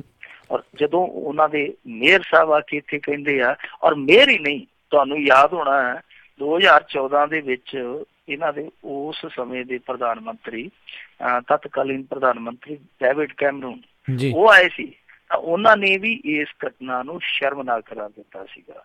ਸੋ ਜਦੋਂ ਬ੍ਰਿਟੇਨ ਦਾ ਪ੍ਰਧਾਨ ਮੰਤਰੀ ਇਸ ਚੀਜ਼ ਨੂੰ ਮੰਨਦਾ, ਉਹਨਾਂ ਦੇ ਲੀਡਰ ਮੰਨਦੇ ਆ, ਔਰ ਉਸ ਸਮੇਂ ਦੀ ਗੌਰਮੈਂਟ, ਜਿਸ ਸਮੇਂ ਸਭ ਕੁਛ ਵਾਪਰਿਆ ਸੀਗਾ, ਉਸ ਸਮੇਂ ਦੀ ਗੌਰਮੈਂਟ ਨੇ ਵੀ ਇਸ ਘਟਨਾ ਨੂੰ ਬਹੁਤ ਜ਼ਿਆਦਾ ਨਖੇਦੀਜਨਕ ਢੰਗ ਨਾਲ ਲਿਆ ਸੀਗਾ। ਤੁਹਾਨੂੰ ਯਾਦ ਹੋਣਾ ਜਿਸ ਬੰਦੇ ਨੇ ਇਸ ਘਟਨਾ ਨੂੰ ਅੰਜਾਮ ਦਿੱਤਾ ਸੀਗਾ, ਜਨਰਲ ਡਾਇਰ ਨੇ, ਤਾਂ ਉਹਦੇ ਨਾਂ ਦੇ ਨਾਲ ਉਹਨੂੰ ਜਰਨਲ ਇਸਤੇਮਾਲ ਕਰਨ ਤੋਂ ਰੋਕ ਦਿੱਤਾ ਸੀਗਾ ਉਸ ਸਮੇਂ ਗੌਰਮੈਂਟ ਨੇ, ਕਿਉਂਕਿ ਉਸ ਸਮੇਂ ਉਹਦੇ ਕੋਲ ਐਡੀਸ਼ਨਲ ਚਾਰਜ ਸੀਗਾ, ਉਹ ਪੱਕਾ ਨਹੀਂ ਸੀਗਾ, ਉਹਨੂੰ ਵਾਧੂ ਚਾਰਜ ਦਿੱਤਾ ਗਿਆ ਸੀਗਾ। ਤਾਂ ਉਹਨੇ ਬਾਅਦ ਚ ਇਜਾਜ਼ਤ ਮੰਗੀ ਸੀ ਤੇ ਉਹਨਾਂ ਨੇ ਕਿਹਾ ਸੀਗਾ ਨਹੀਂ, ਤੇਰਾ ਕੰਮ ਇਹੋ ਜਿਹਾ ਕਿ ਅਸੀਂ ਤੈਨੂੰ ਇਹ ਇਜਾਜ਼ਤ ਨਹੀਂ ਦੇ ਸਕਦੇ। ਜਦੋਂ ਇਹ ਚੀਜ਼ਾਂ ਮੰਨੀਆਂ ਜਾ ਰਹੀਆਂ ਕਿ ਗਲਤ ਹੋਇਆ, ਤਾਂ ਫਿਰ ਉਸ ਗਲਤੀ ਨੂੰ ਲੋਕਾਂ ਦੇ ਸਾਹਮਣੇ ਜਨਤਕ ਤੌਰ ਤੇ ਮੰਨ ਲੈਣਾ ਕਿੱਡੀ ਕੁ ਮਾੜੀ ਗੱਲ ਹੈ। ਪਰ ਅੱਜ ਜਿੱਦਾਂ ਇਸ ਗੱਲ ਦਾ ਚਰਚਾ ਹੋਇਆ, ਇਸ ਮੁੱਦੇ ਤੇ ਬਹਿਸ ਹੋਈ, ਸਵਾਲ ਖੜੇ ਕੀਤੇ ਗਏ ਆ, ਤਾਂ ਫਿਰ ਇਹਨਾਂ ਸਵਾਲਾਂ ਦੇ ਵਿੱਚੋਂ ਅਗਲਾ ਸਵਾਲ ਇਹ ਵੀ ਨਿਕਲੇਗਾ ਕਿ ਜੇ ਅਸੀਂ ਕਹਿੰਦੇ ਹਾਂ ਕਿ ਨਰਸੰਹਾਰ ਲਈ ਕਤਲੇਆਮ ਲਈ ਇੰਗਲੈਂਡ ਮਾਫੀ ਮੰਗੇ ਭਾਰਤ ਤੋਂ। ਉਹ ਇੰਗਲੈਂਡ ਜਿਹੜਾ ਕਿ ਇਸ ਸੋਨੇ ਦੀ ਚਿੜੀ ਦੇ ਪਰ ਨੋਚਦਾ ਰਿਹਾ। ਸੋਨੇ ਦੀ ਚਿੜੀ ਕਿਉਂ ਕਹਿੰਦੇ ਸੀ ਭਾਰਤ ਨੂੰ, ਉਹ ਵੀ ਤੁਹਾਨੂੰ ਮੈਂ ਥੋੜਾ ਜਿਹਾ ਦੱਸ ਦੇਵਾਂ। ਇਹ ਪੰਜਾਬ ਨੂੰ ਵੀ ਕਹਿ ਦਿੰਦੇ ਆਪਾਂ, ਵੈਸੇ ਭਾਰਤ ਨੂੰ ਸੋਨੇ ਦੀ ਚਿੜੀ ਇਸ ਕਰਕੇ ਕਿਹਾ ਜਾਂਦਾ ਸੀਗਾ ਕਿ ਅੰਗਰੇਜ਼ ਰਾਜ ਤੋਂ ਪਹਿਲਾਂ ਜਾਂ ਮੁਗਲ ਰਾਜ ਤੋਂ ਪਹਿਲਾਂ ਇੱਥੇ ਸੋਨੇ ਦਾ ਵਪਾਰ ਬਹੁਤ ਵੱਡੇ ਪੱਧਰ ਤੇ ਹੁੰਦਾ ਸੀ। ਉਸ ਸਮੇਂ ਇੰਡੀਆ ਜੇ ਉਸ ਸਮੇਂ ਦੀ GDP ਦੇਖੀ ਅੰਗਰੇਜ਼ਾਂ ਦੇ ਆਉਣ ਤੋਂ ਪਹਿਲਾਂ ਤੇ ਸੰਸਾਰ ਦੇ ਚੋਟੀ ਦੇ ਦੇਸ਼ਾਂ ਚੋਂ ਸੀ ਇੱਕ, ਤਾਂ ਇਸ ਕਰਕੇ ਉਹਨੂੰ ਸੋਨੇ ਦੀ ਚਿੜੀ ਕਿਹਾ ਜਾਂਦਾ ਸੀ ਉਸ ਸਮੇਂ। ਤਾਂ ਸੋਨੇ ਦੀ ਚਿੜੀ ਦੇ ਖੰਭ ਨੋਚਣ ਵਾਲੇ ਜੇ ਆਪਣੀ ਗਲਤੀ ਤੇ ਮਾਫੀ ਮੰਗ ਲੈਣ ਤੇ ਕੋਈ ਪਰਲੋ ਨਹੀਂ ਆਉਂਦੀ। ਪਰ ਸਭ ਤੋਂ ਵੱਡਾ ਸਵਾਲ ਹੈ ਕਿ ਜਿਹੜੇ ਲੋਕ ਇਹ ਅੱਜ ਮੰਗ ਕਰਦੇ ਪਏ ਕੈਪਟਨ ਅਮਰਿੰਦਰ ਸਿੰਘ ਹੋਰੀ ਕਿ ਬ੍ਰਿਟੇਨ ਨੂੰ ਮਾਫੀ ਮੰਗ ਲੈਣੀ ਚਾਹੀਦੀ, ਜੇ ਅਸੀਂ ਸਵਾਗਤ ਕਰਦੇ ਹਾਂ ਜੋ ਸਾਦਿਕ ਖਾਨ ਨੇ ਇਹ ਮੁੱਦਾ ਚੁੱਕਿਆ, ਤਾਂ ਫਿਰ ਇਹ ਵੀ ਸਵਾਲ ਬਣਦਾ ਹੈ ਨਾ ਕਿ ਭਾਰਤ ਸਰਕਾਰ ਸਿੱਖਾਂ ਤੋਂ ਵੀ ਮਾਫੀ ਮੰਗੇ, ਕਿਉਂਕਿ ਕਤਲੇਆਮ ਦਾ ਜਿਹੜਾ ਦੋਸ਼ ਆ ਉਹ ਤੇ ਇਹਨਾਂ ਤੇ ਵੀ ਲੱਗਦਾ ਹੈ ਨਾ। ਔਰ ਕੈਪਟਨ ਅਮਰਿੰਦਰ ਸਿੰਘ ਜਿਸ ਪਾਰਟੀ 'ਚ ਨੇ ਉਸੇ ਸਰਕਾਰ ਤੇ ਹੀ ਲੱਗਦਾ। ਤਾਂ ਫਿਰ ਜੇ ਅਸੀਂ ਦੂਜੇ ਦੇਸ਼ ਤੋਂ ਇਹ ਤਵੱਕੋ ਕਰਦੇ ਹਾਂ ਕਿ ਉਹ ਮਾਫੀ ਮੰਗਣ, ਤਾਂ ਫਿਰ ਜਿਹੜਾ ਇਹ ਕਤਲੇਆਮ ਹੋਇਆ ਜਿਹਨੂੰ ਕਿ ਰਾਜਨਾਥ ਸਿੰਘ ਅਰਗੇ ਵੀ ਅਸੈਂਬਲੀ 'ਚ ਕਹਿ ਚੁੱਕੇ ਕਿ ਨਰਸੰਹਾਰ ਸੀ, ਤਾਂ ਫਿਰ ਇਹਨਾਂ ਨੂੰ ਇਸ ਕਤਲੇਆਮ ਤੋਂ ਮਾਫੀ ਮੰਗਣ ਲੱਗਿਆ ਸ਼ਰਮ ਕਿਉਂ ਆਉਂਦੀ ਹੈ? ਜੀ ਜੀ ਜੀ ਬਿਲਕੁਲ। ਅਗਲੀ ਜਿਹੜੀ ਆਪਾਂ ਗੱਲ ਕਰੀਏ ਅਕਾਲੀ ਕਾਂਗਰਸੀਆਂ ਦਰਮਿਆਨ ਮੱਲਾਂਵਾਲਾ ਵਿੱਚ ਝੜਪ। ਦੇਖੋ ਜਿਹੜੀ ਇਸ ਸਮੇਂ ਪੰਜਾਬ ਦੀ ਰਾਜਨੀਤੀ ਆ, ਰਾਜਨੀਤੀ ਘੱਟ ਆ ਤੇ ਹੁਣ ਡਾਂਗ ਨੀਤੀ ਜ਼ਿਆਦਾ ਚੱਲਦੀ ਆ। ਚੱਤੇ ਬਾਹਰ ਆ 2-3 ਦਿਨ ਤੋਂ ਇਹੋ ਹੀ ਖਬਰਾਂ ਆਉਂਦੀਆਂ ਪਈਆਂ, ਅੱਜ ਇੱਥੇ ਲੜ ਪਏ, ਅੱਜ ਉੱਥੇ ਲੜ ਪਏ। ਪਹਿਲਾਂ ਕੋਲਿਆਂ ਵਾਲੇ ਇਹ 2-3 ਵਾਕੇ ਕਰਕੇ ਵਿੱਚ ਉਹ ਬੱਬੇ ਹਾਲੀ ਹੋਰੀ ਲੜ ਪਏ। ਇਹ ਕੰਮ ਥੋੜਾ ਜਿਹਾ ਠੰਡਾ ਪਿਆ ਸੀਗਾ, ਆਹ ਹੁਣ ਚੋਣਾਂ ਵਾਲਾ ਫੰਡਾ ਚੱਲ ਪਿਆ। ਔਰ ਫੰਡਾ ਕਾਹਦਾ ਚੱਲ ਪਿਆ? ਡੰਡਾ ਹੀ ਚੱਲ ਪਿਆ। ਜਿੱਥੇ ਕਿਸੇ ਦਾ ਪਾਉ ਪੈਂਦਾ ਦੂਜੇ ਦੀਆਂ ਮੋਹਰਾਂ ਸੇਕਦਾ। ਅੱਜ ਇਹ ਜਿਹੜੀ ਝੜਪ ਆ ਇਹ ਹੋਈ ਹੈ ਮੱਲਾਂਵਾਲਾ। ਵੈਸੇ ਇੱਥੇ 2-3 ਦਿਨ ਤੋਂ ਸਥਿਤੀ ਹੈ ਜਿਹੜੀ ਉਹ ਤਣਾਅਪੂਰਵਕ ਹੀ ਆ ਇੱਥੇ, ਕਿਉਂਕਿ ਗੜ੍ਹ ਆ, ਹਰੀ ਸਿੰਘ ਜੀਰਾ ਵੀ ਇੱਥੋਂ ਦਾ ਹੀ ਆ, ਇੰਦਰਜੀਤ ਸਿੰਘ ਜੀਰਾ ਵੀ ਇੱਥੋਂ ਦਾ। ਵੈਸੇ ਹੁਣ ਤਾਂ ਇਹਨਾਂ ਜੀਰਿਆਂ 'ਚ ਇੱਕ ਕੁਲਵੀਰ ਜੀਰਾ, ਇੰਦਰਜੀਤ ਸਿੰਘ ਜੀਰੇ ਦਾ ਮੁੰਡਾ, ਉਹ ਵੀ। ਅੱਜ ਇਹਨਾਂ ਦੀ ਜਿਹੜੀ ਇਹ ਝੜਪ ਹੋਈ ਆ ਇਹਦੇ 'ਚ ਦੋਵੇਂ ਹੁਣ ਪਾਰਟੀਆਂ ਇੱਕ ਦੂਜੇ ਤੇ ਦੋਸ਼ ਲਾਉਂਦੀਆਂ ਪਈਆਂ। ਅਕਾਲੀ ਕਹਿੰਦੇ ਆ ਕਿ ਅਸੀਂ ਸ਼ਿਕਾਇਤ ਕਰਨ ਗਏ ਸੀ ਕਿ ਉਦੋਂ ਸਾਡੇ ਗੱਲ ਪੈ ਗਏ, ਨਾਮਜ਼ਦਗੀਆਂ ਭਰਨ ਗਏ ਉਦੋਂ ਗੱਲ ਪੈ ਗਈ ਆ, ਇਹਨਾਂ ਨੇ ਸਾਡੇ ਤੇ ਹਮਲਾ ਕੀਤਾ, ਫਾਇਰ ਕੀਤੇ ਆ। ਕਾਂਗਰਸੀ ਕਹਿੰਦੇ ਆ ਕਿ ਸਾਡੇ ਨਾਲ ਹੀ ਧੱਕਾ ਕਰੀ ਜਾਂਦੇ। ਸਮਝ ਤੋਂ ਪਰੇ ਦੀ ਗੱਲ ਕੀ ਹੋਈ ਜਾਂਦਾ। ਉਹ ਇਹੋ ਜਿਹੀ ਝੜਪ ਹੋਈ ਆ ਕਿ ਉੱਥੇ ਪਤਾ ਹੀ ਕੋਈ ਨਹੀਂ ਲੱਗਦਾ ਪਿਆ ਕਿ ਕਿੰਨਿਆਂ ਦੇ ਸਿਰ ਪੱਟੇ, ਕੀ ਹਿਸਾਬ ਕਿਤਾਬ ਆ, ਕਿੰਨਿਆਂ ਦੇ ਇੱਟਾਂ ਵੱਜੀਆਂ, ਕਿੰਨਿਆਂ ਦੀਆਂ ਗੱਡੀਆਂ ਟੁੱਟੀਆਂ, ਕੁਛ ਨਹੀਂ ਪਤਾ ਲੱਗਦਾ ਪਿਆ। ਪਰ ਦੂਜੇ ਪਾਸੇ ਜਦੋਂ ਇਹ ਸ਼ਾਮ ਪਈ ਆ, ਇੱਕ ਖਬਰ ਬਾਘੇ ਪੁਰਾਣੇ ਤੋਂ ਆ ਗਈ, ਉੱਥੇ ਅਕਾਲੀਆਂ ਨੂੰ ਬਹੁਤ ਕੁੱਟ ਪਈ ਹੈ। ਇੱਥੋਂ ਤੱਕ ਕਿ ਜਿਹੜਾ ਉਹਨਾਂ ਦਾ ਸ਼ਹਿਰੀ ਜ਼ਿਲ੍ਹਾ ਪ੍ਰਧਾਨ ਆ ਉਹਨੂੰ 2 ਵਾਰੀ ਯਾਨੀ ਦੋਹਰ ਲਾਈ ਗਈ ਆ, ਉਹਦੇ ਤੇ 2 ਵਾਰੀ ਕੁੱਟਿਆ ਗਿਆ ਤੇ ਕੁੱਟ-ਕੁੱਟ ਕੇ ਉਹਦਾ ਮੋਢਾ ਉਤਾਰ ਦਿੱਤਾ ਗਿਆ। ਕਾਫੀ ਪੱਗਾਂ ਪੁੱਗਾਂ ਉੱਥੇ ਵੀ ਲੱਥੀਆਂ, ਬਹੁਤ ਰੌਲਾ ਪੈਂਦਾ ਪਿਆ। ਹੁਣ ਚਫੇਰਿਓਂ ਖਬਰਾਂ, ਦੇਰ ਸ਼ਾਮੀ ਚਫੇਰਿਓਂ ਖਬਰਾਂ ਇਹ ਆਉਣ ਲੱਗ ਪਈਆਂ ਕਿ ਕੱਲ ਹੀ ਰੌਲਾ ਪਾਉਂਦੇ ਪਏ ਆ ਕਿ ਉੱਥੋਂ ਸਾਡਾ ਉਮੀਦਵਾਰ ਚੁੱਕ ਲਿਆ, ਉੱਥੇ ਸਾਡੇ ਉਮੀਦਵਾਰ ਦਾ ਪਰਚਾ ਪਾੜ ਦਿੱਤਾ। ਯਾਨੀ ਕੁੱਲ ਮਿਲਾ ਕੇ ਰੋਲ ਘਚੋਲਾ ਪੈ ਗਿਆ ਯਕਦਮ। ਪਤਾ ਹੀ ਨਹੀਂ ਲੱਗਦਾ ਪਿਆ ਕਿ ਕੌਣ ਕਿਹਦੇ ਮਾਰੀ ਜਾਂਦਾ, ਕੌਣ ਕਿਹਦੇ ਤੋਂ ਖਾਈ ਜਾਂਦਾ। ਇਹ ਸਵੇਰੇ ਪਤਾ ਲੱਗੂਗਾ ਹੁਣ ਜਦੋਂ ਅਖਬਾਰਾਂ 'ਚ ਕੁਛ ਛਪੂਗਾ। ਪਰ ਅਕਾਲੀ ਆ ਜਿਹੜੇ ਉਹ ਪਿੱਟਦੇ ਪਏ ਕਿ ਸਾਡੇ ਨਾਲ ਬਹੁਤ ਧੱਕਾ ਹੁੰਦਾ ਪਿਆ।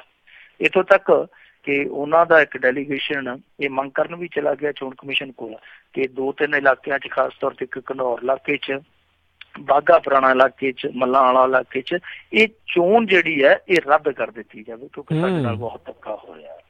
ਸੋ ਇਹ ਅਕਾਲੀ ਜਾ ਕੇ ਉੱਥੇ ਰੋਣਾ ਰੋਂਦੇ ਆ। ਹੁਣ ਪਤਾ ਨਹੀਂ ਕੀ ਬਣੇਗਾ। ਪਰ ਕੁੱਲ ਮਿਲਾ ਕੇ ਜਿਸ ਤਰੀਕੇ ਦੀ ਰਾਜਨੀਤੀ, ਖੂਨੀ ਰਾਜਨੀਤੀ, ਲਹੂ ਵੀਟਵੀਂ ਰਾਜਨੀਤੀ ਹੋਣ ਡਈ ਆ, ਇਹ ਸਾਡੇ ਪੰਜਾਬੀ ਸੱਭਿਆਚਾਰ ਲਈ, ਪੰਜਾਬੀ ਸਮਾਜ ਲਈ ਕੋਈ ਨਰੋਈ ਗੱਲ ਨਹੀਂ ਹੈ। ਦੇਖੋ ਸਾਡੇ ਉਤਲੇ ਰਾਜ ਦੇ ਵਿੱਚ ਯਾਨੀ ਹਿਮਾਚਲ ਦੇ ਵਿੱਚ ਥੋੜੇ ਦਿਨ ਪਹਿਲਾਂ ਹੀ ਇਲੈਕਸ਼ਨ ਹੋ ਕੇ ਹਟਿਆ ਨਾ। ਤੁਸੀਂ ਸਾਰਾ ਦਿਨ ਖਬਰਾਂ ਕਰਦੇ ਹੋ, ਖਬਰਾਂ ਦੀ ਦੁਨੀਆ 'ਚ ਰਹਿੰਦੇ ਹੋ। ਰਾਜ ਕਰਨਵੀਰ ਸਿੰਘ ਜੀ, ਤੁਸੀਂ ਇੱਕ ਵੀ ਘਟਨਾ ਕਿਸੇ ਅਖਬਾਰ 'ਚ ਪੜ੍ਹੀ ਉੱਥੇ ਵਾਪਰੀ ਹੋਵੇ? ਇੱਕ ਵੀ ਕੋਈ ਵੱਡੀ ਲੜਾਈ ਦੀ ਘਟਨਾ, ਇੱਕ ਵੀ ਵੱਡੀ ਘਟਨਾ ਨਹੀਂ ਵਾਪਰੀ। ਚਲੋ ਛੁੱਟ ਪਿੱਟ ਕੋਈ ਨਿੱਕੀ ਮੋਟੀ ਕੋਈ ਲੜਾਈ ਝਗੜਾ ਹੋ ਗਿਆ ਹੋਵੇ ਤੇ ਕੁਛ ਕਿਹਾ ਨਹੀਂ ਜਾ ਸਕਦਾ। ਉੱਥੋਂ ਦੇ ਲੋਕਾਂ ਨੇ ਇਲੈਕਸ਼ਨ ਇੰਜੋਏ ਕੀਤਾ। ਉਹ ਨੱਚਦੇ ਸੀ, ਟੱਪਦੇ ਸੀ, ਗਾਉਂਦੇ ਸੀ, ਇੱਕ ਦੂਜੇ ਦੇ ਗਲੇ ਮਿਲਦੇ ਸੀਗੇ। ਤਾਂ ਬਹੁਤ ਆਨੰਦ ਆਇਆ ਉਹਨਾਂ ਦੇ ਇਸ ਕੰਪੇਨ ਤੋਂ, ਜਿਹੜੇ ਕਿ ਉਹ ਇੱਕ ਦੂਜੇ ਦੇ ਵਿਰੁੱਧ ਵੀ ਕਰਦੇ ਸਨ ਪਰ ਭਰਾਵਾਂ ਵਾਂਗੂ।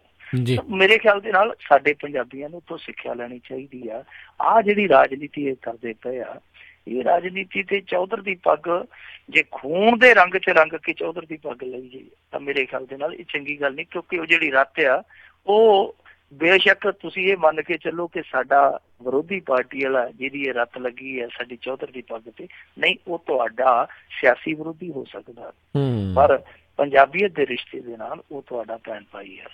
ਜੇ ਇਹ ਤਰੀਕੇ ਇਸੇ ਤਰ੍ਹਾਂ ਚੱਲਦੇ ਰਹੇ ਤਾਂ ਇਹ ਤਰੀਕਾਂ ਪੈਂਦੀਆਂ ਰਹੀਆਂ ਕੋਟਾਂ ਦੇ ਵਿੱਚ, ਇਸੇ ਤਰ੍ਹਾਂ ਜੇ ਵੰਡੀਆਂ ਪਾਉਂਦੀ ਰਹੀ ਰਾਜਨੀਤੀ ਤਾਂ ਆਉਣ ਵਾਲੇ ਦਿਨਾਂ 'ਚ ਪੰਜਾਬੀ ਕਲਚਰ ਲਈ ਇਹ ਰਾਜਨੀਤੀ ਬੜੀ ਘਾਤਕ ਸਾਬਤ ਹੋਏਗੀ। ਜੀ ਜੀ ਜੀ ਅਗਲੀ ਜਿਹੜੀ ਆਪਾਂ ਗੱਲਬਾਤ ਕਰਦੇ ਹਾਂ, ਅਗਲੀ ਖਬਰ ਦੇ ਉੱਤੇ ਨਜ਼ਰ ਮਾਰਦੇ ਹਾਂ ਵੀ ਪੰਜਾਬ ਸਰਕਾਰ ਨੇ ਕੈਦੀਆਂ ਦੀ ਪੈਰੋਲ ਹੁਣ ਸੁਖਾਲੀ ਕਰਤੀ ਆ। ਦੇਖੋ ਇਹ ਕਾਫੀ ਅੜਚਨਾਂ ਨੇ ਜਿਹੜੀਆਂ ਥੋੜੀਆਂ ਨਰਮ ਕਰਨੀਆਂ ਚਾਹੀਦੀਆਂ।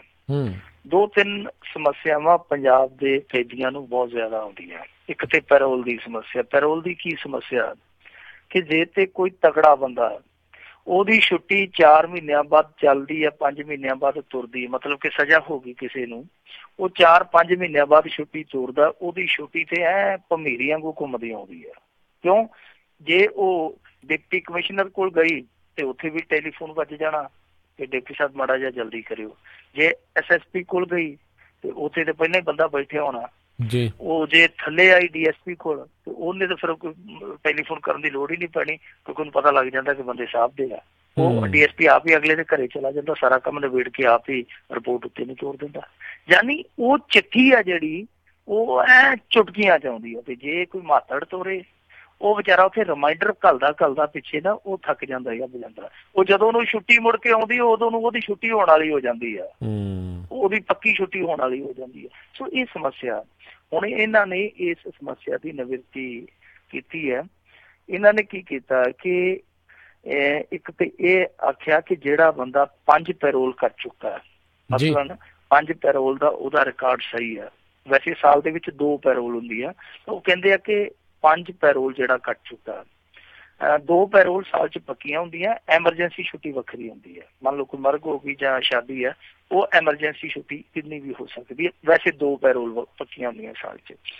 ਉਹ ਕਹਿੰਦੇ ਕਿ ਜਿਹਦੀਆਂ 5 ਪੈਰੋਲ ਦਾ ਰਿਕਾਰਡ ਠੀਕ ਆ ਕਿ 5 ਪੈਰੋਲ ਉਹਦੀਆਂ ਹੋਈਆਂ ਔਰ ਉਹ ਸਹੀ ਸਮੇਂ ਤੇ ਵਾਪਸ ਆਇਆ, ਉਹਦਾ ਚਾਲ ਚੱਲਣ ਠੀਕ ਆ, ਤਾਂ ਫਿਰ ਉਹਨੂੰ ਛੁੱਟੀ ਤੋੜ ਕੇ SSP ਜਾਂ ਉਹ ਡਿਪਟੀ ਕਮਿਸ਼ਨਰ ਇਹ ਸਭ ਪ੍ਰੋਸੈਸ 'ਚ ਲੰਘਣ ਦੀ ਜ਼ਰੂਰਤ ਨਹੀਂ। ਮਤਲਬ ਕਿ ਉਹ ਐਪਲੀਕੇਸ਼ਨ ਦੇਵੇਗਾ ਕਿ ਮੈਂ ਪੈਰੋਲ ਤੇ ਜਾਣਾ, ਤਾਂ ਉਹ ਜਿਹੜੀ ਜੇਲ੍ਹਾਂ ਦੇ ਵਿਭਾਗ ਦਾ ਮੁਖੀ ਹੈ ਉਹ ਚਿੱਠੀ ਉਹਦੇ ਕੋਲ ਹੋ ਕੇ ਸੁਪਰੀਡੈਂਟ ਹੈ ਜਿਹੜਾ ਜੇਲ੍ਹ ਦਾ ਉਹਦੇ ਕੋਲ ਆ ਜਾਏਗੀ, ਬਸ ਉੱਥੋਂ ਉਹਦੀ ਰਿਹਾਈ ਹੈ ਜਿਹੜੀ ਹੋ ਜੂਗੀ। ਤਾਂ ਮੇਰੇ ਖਿਆਲ ਦੇ ਨਾਲ ਇਹ ਇੱਕ ਚੰਗੀ ਚੀਜ਼ ਆ ਕਿ ਜਿਹਦੀ ਅਸੀਂ ਦੇਖਦੇ ਪਰ ਉਹ ਲਗਾਤਾਰ ਸਹੀ ਢੰਗ ਨਾਲ ਚੱਲਦੀ ਪਈ ਆ। ਉਹਨੂੰ ਫਿਰ ਹਰੇਕ ਵਾਰੀ ਉਸੇ ਪ੍ਰੋਸੈਸ 'ਚੋਂ ਲੰਘਾਈ ਜਾਣਾ ਇਹ ਗੈਰ ਜ਼ਰੂਰੀ ਜਿਹਾ ਕੰਮ ਆ। ਪਰ ਇੱਥੇ ਹੁਣ ਇੱਕ ਸਮੱਸਿਆ ਹੋਰ ਵੀ ਹੋ ਸਕਦੀ ਆ, ਕਿਉਂਕਿ ਜਿਹੜੇ ਜੇਲ੍ਹ ਦੇ ਵਿੱਚ ਬੈਠੇ ਅਫਸਰ ਉਹ ਤੇ ਜਿਵੇਂ ਅੱਗੇ ਦੰਦ ਘਸਾਈ ਲੈਂਦੇ ਸੀ, ਉਹ ਪੈਨ ਘਸਾਈ ਲੈਂਦੇ ਆ, ਤੇ ਇਹ ਪੈਨ ਘਸਾਈ ਆਮ ਬੰਦੇ ਨੂੰ ਫੇਰ ਵਕਤ 'ਚ ਪਾਊਗੀ। ਜਿਹਦੇ ਕੋਲ ਜੇਬ ਚੰਗੀ ਰੜਕਦੀ ਆ ਉਹਦੇ ਭਾਣ ਦੇ ਨਾਲ ਚੰਦਰਪਾਨ ਹੋਰਾਂ ਨੂੰ ਖੁਸ਼ ਕਰ ਲੂਗਾ, ਤੇ ਜਿਹਦੇ ਕੋਲ ਵਿਚਾਰੇ ਕੋਲ ਠੰਠਣ ਕਪਾਲ ਹੈ ਪਹਿਲਾਂ ਹੀ, ਉਹ ਕਿੱਥੋਂ ਕਰੂਗਾ ਹਿਸਾਬ ਕਿਤਾਬ। ਜਾਂ ਤੇ ਪਾਰਦਰਸ਼ੀ ਢੰਗ ਦੇ ਨਾਲ ਇਹਨੂੰ ਇੰਪਲੀਮੈਂਟ ਕੀਤਾ ਜਾਵੇ, ਕੋਈ ਇਸ ਤਰ੍ਹਾਂ ਦਾ ਨਾ ਹੋਵੇ ਕਿ ਤਗੜੇ ਦੀ ਪੈਰੋਲ ਉੱਥੋਂ ਕਲੀਅਰ ਕਰ ਦਿੱਤੀ ਜਾਵੇ, ਮਾੜੇ ਦੀ ਰੋਕ ਲਈ ਜਾਵੇ। ਇਸ ਤਰ੍ਹਾਂ ਨਹੀਂ ਹੋਣਾ ਚਾਹੀਦਾ। ਦੂਜੀ ਚੀਜ਼ ਜਿਹੜੀ ਇੱਥੇ ਸਮੱਸਿਆ ਵੱਡੀ ਆਉਂਦੀ ਹੈ ਉਹ ਆਉਂਦੀ ਆ ਕਤਲ ਕੇਸਾਂ 'ਚ ਜਿਹੜਾ ਨਕਸ਼ਾ ਤੋੜਦੇ ਆ। ਕੋਈ ਤਗੜਾ ਹੋਵੇ ਉਹਦਾ 28 ਸਾਲੀ ਤੋੜ ਦਿੰਦੇ ਆ। ਤਾਂ ਪਿੰਕੀ ਅਰਗੇ ਨੂੰ ਦੇਖ ਲਓ, ਇਹਨਾਂ ਨੇ 6.5 ਸਾਲਾਂ ਬਾਅਦ ਕੱਢਤਾ ਸੀਗਾ। ਪਿੰਕੀ ਉਦਾਹਰਨ ਹੈ ਇੱਕ। ਇਹਨਾਂ ਨੇ ਉਹਦੀ ਕਾਟਿਆਂ ਬਾਟਿਆਂ 'ਚ ਸਜ਼ਾ ਕਟਾ ਕੇ 6-7 ਸਾਲ ਬਾਅਦ ਉਹਨੂੰ ਰਿਹਾ ਕਰ ਦਿੱਤਾ। ਆਮ ਕੈਦੀ ਨੂੰ ਕਹਿੰਦੇ 8.5 ਸਾਲ ਬਾਅਦ ਤੇਰਾ ਨਕਸ਼ਾ ਤੋਰਾਂਗੇ, 9.5 ਸਾਲਾਂ ਬਾਅਦ ਤੋਰਾਂਗੇ। ਉਹ ਨਕਸ਼ਾ ਤੁਰਦਾ ਪਤਾ ਨਹੀਂ ਕਿੱਥੇ ਬੌਡਾ ਹੋ ਜਾਂਦਾ, ਮੁੜਦਾ ਹੀ ਨਹੀਂ ਹੈ। ਕਦੇ ਹੋਮ ਸੈਕਟਰੀ ਕੋਲ, ਕਦੇ ਫਲਾਣੇ ਕੋਲ, ਕਦੇ ਧਮਕਾਣੇ ਕੋਲ। ਇਹ ਨਕਸ਼ਾ ਪ੍ਰਣਾਲੀ ਹੈ ਜਿਹੜੀ ਇਹ ਵੀ ਖਤਮ ਕਰਨੀ ਚਾਹੀਦੀ ਹੈ। ਜਿਹੜਾ ਕੋਈ ਕੈਦੀ ਹੈ ਜਦੋਂ ਸਜ਼ਾ ਪੂਰੀ ਕਰ ਲੈਂਦਾ, ਜਿਹੜੀ ਮੁਕਰਰ ਹੋਈ ਹੁੰਦੀ ਹੈ, ਸਜ਼ਾ ਭੁਗਤ ਲੈਂਦਾ, ਤਾਂ ਨਕਸ਼ਾ ਬਖਸ਼ਾਂ ਵਾਲੇ ਚੱਕਰ 'ਚ ਨਹੀਂ, ਉਹਦੀ ਸਿੱਧੀ ਡਿਊਟੀ ਰਿਹਾਈ ਕਰ ਦੇਣੀ ਚਾਹੀਦੀ ਹੈ। ਜੀ ਤੇ ਮਿੰਟੂ ਜੀ, ਅਗਲੀ ਜਿਹੜੀ ਆਪਾਂ ਗੱਲ ਕਰਦੇ ਹਾਂ, ਖੁਦਕੁਸ਼ੀ ਕਰਨ ਵਾਲੇ ਕਿਸਾਨ ਦੇ ਪਰਿਵਾਰ ਨਾਲ ਪਟਵਾਰੀ ਦਿਖਾਈ ਪੱਥਰ ਦਿਲੀ। ਇਹ ਅਬੋਹਰ ਦੇ ਲਾਗੇ ਦੀ ਘਟਨਾ ਆ। ਇੱਥੇ ਖੂਹੀ ਖੇੜਾ ਰੁਕਨਪੁਰਾ ਪਿੰਡ ਆ, ਉੱਥੋਂ ਦਾ ਇੱਕ ਕਿਸਾਨ ਖੁਦਕੁਸ਼ੀ ਕਰ ਗਿਆ। ਵੈਸੇ ਜਦੋਂ ਉਹਨੇ ਖੁਦਕੁਸ਼ੀ ਕੀਤੀ, ਕਿਉਂਕਿ ਸਾਡਾ ਏਰੀਆ ਪਤਾ ਲੱਗ ਜਾਂਦਾ ਗੱਲਾਂ ਬਾਤਾਂ ਦਾ, ਬੜਾ ਭਾਵੁਕ ਮਾਹੌਲ ਬਣ ਗਿਆ। ਜ਼ਹਿਰ ਪੀ ਕੇ ਬਾਹਰੋਂ ਆ ਗਿਆ, ਫਿਰ ਆਪਣੇ ਬਾਪ ਨੂੰ ਆਖਿਆ ਕਿ ਮੈਂ ਤੇ ਹੁਣ ਚੱਲਿਆ, ਮੇਰੀ ਤੇ ਕੋਈ ਵਾਹ ਨਹੀਂ ਹੈਗੀ, ਮੈਂ ਤੇ ਜ਼ਿੰਦਗੀ ਦੀ ਜੰਗ ਹਾਰਨ ਲੱਗਾ। ਬਾਪੂ ਆ ਜਿਹੜਾ ਮੇਰਾ ਛੋਟਾ ਜਿਹਾ ਮੁੰਡਾ ਨੇ, ਇਹਨੂੰ ਸੰਭਾਲ ਲਈ, ਇਹਨੂੰ ਐਸਾ ਪੜ੍ਹਾਈ ਲਿਖਾਈ ਕਿ ਇਹ ਇਹੋ ਜਿਹੇ ਚੱਕਰਾਂ ਚ ਨਾ ਪਵੇ ਜਿਹੋ ਜਿਹੇ ਚੱਕਰਾਂ ਚ ਮੈਂ ਪੈ ਗਿਆ। ਦੇਖੋ, ਇੱਕ ਬੰਦਾ ਮਰਨ ਲੱਗਿਆ, ਆਪਣੇ ਬੱਚੇ ਦੀ ਬਾਂਹ ਆਪਣੇ ਬਾਪ ਨੂੰ ਫੜਾ ਕੇ ਜਾ ਰਿਹਾ, ਬਜ਼ੁਰਗ ਬਾਪ ਨੂੰ। ਉਸ ਸਮੇਂ ਉਹ ਦੇਖ ਲਓ ਉਸ ਪਰਿਵਾਰ ਤੇ ਕੀ ਬੀਤਦੀ ਹੋਵੇਗੀ, ਇਹ ਇਮੈਜਿਨ ਕਰਕੇ ਦੇਖਿਆ ਜਾ ਸਕਦਾ ਹੈ। ਧੁੰਤ ਨਹੀਂ ਆਉਂਦੀ ਹੈ ਸਰੀਰ ਨੂੰ। ਤਾਂ ਉਸ ਤੋਂ ਬਾਅਦ ਕੀ ਹੋਇਆ ਕਿ ਚਲੋ ਪਾਣਾ ਵਰਤ ਗਿਆ, ਟੱਬਰ ਨੇ ਸੰਸਕਾਰ ਕਰ ਦਿੱਤਾ।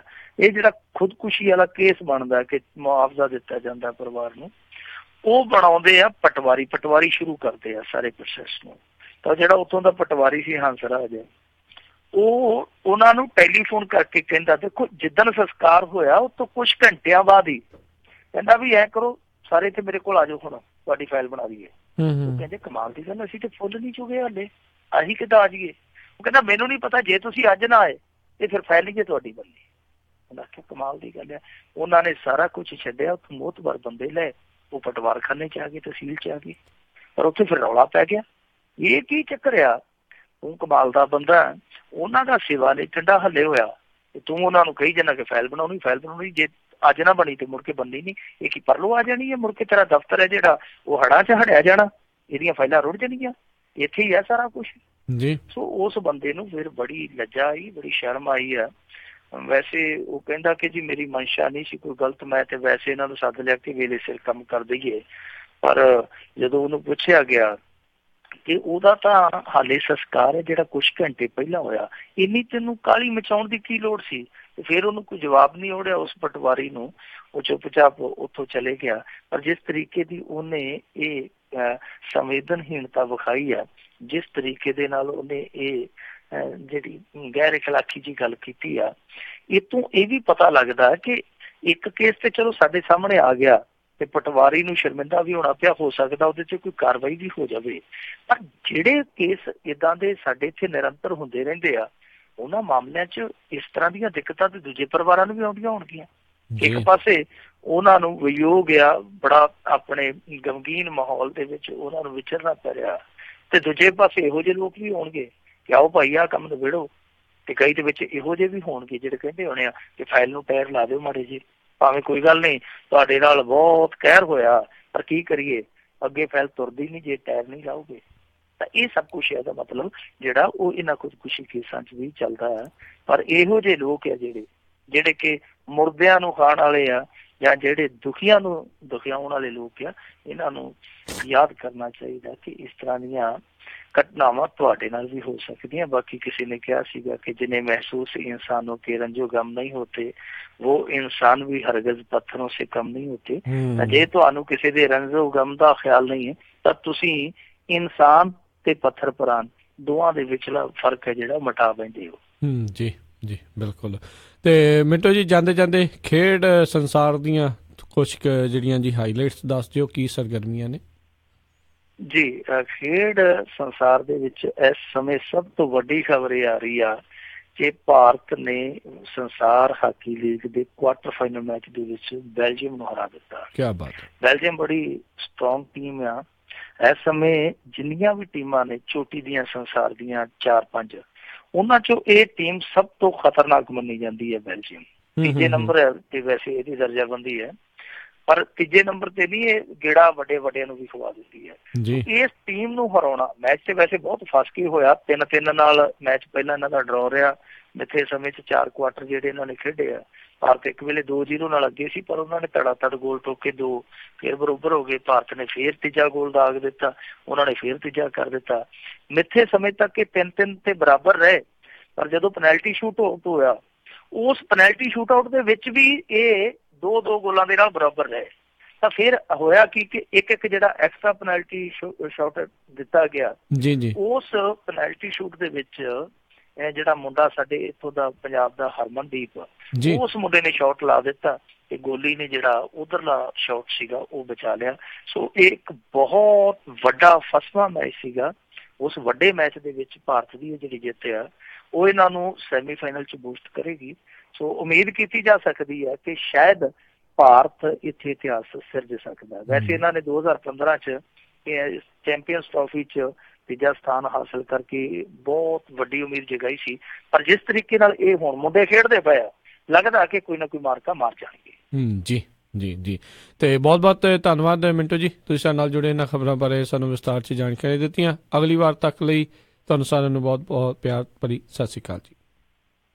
ਸਤਿ ਸ਼੍ਰੀ ਅਕਾਲ ਜੀ। ਤੇ ਬਹੁਤ ਬਹੁਤ ਧੰਨਵਾਦ ਮਿੰਟੂ ਜੀ। ਤੇ ਇੱਥੇ ਹੀ ਜਿਹੜਾ ਜੀ ਹੁਣ ਇਜਾਜ਼ਤ ਲੈਂਦੇ ਹਾਂ। ਮੇਰੇ ਵੱਲੋਂ ਵੀ ਤੁਹਾਨੂੰ ਸਾਰਿਆਂ ਨੂੰ ਬਹੁਤ ਪਿਆਰ ਸਤਿਕਾਰ ਨਿੱਘੀ ਜੀ ਸਤਿ ਸ਼੍ਰੀ ਅਕਾਲ ਜੀ। ਜਿੰਨੇ ਵਾਸਤੇ ਰਹੋ, ਹੱਸਦੇ ਖੇਲਦੇ ਰਹੋ, ਸੁਣਦੇ ਰਹੋ ਪੰਜਾਬੀ ਰੇਡੀਓ USA।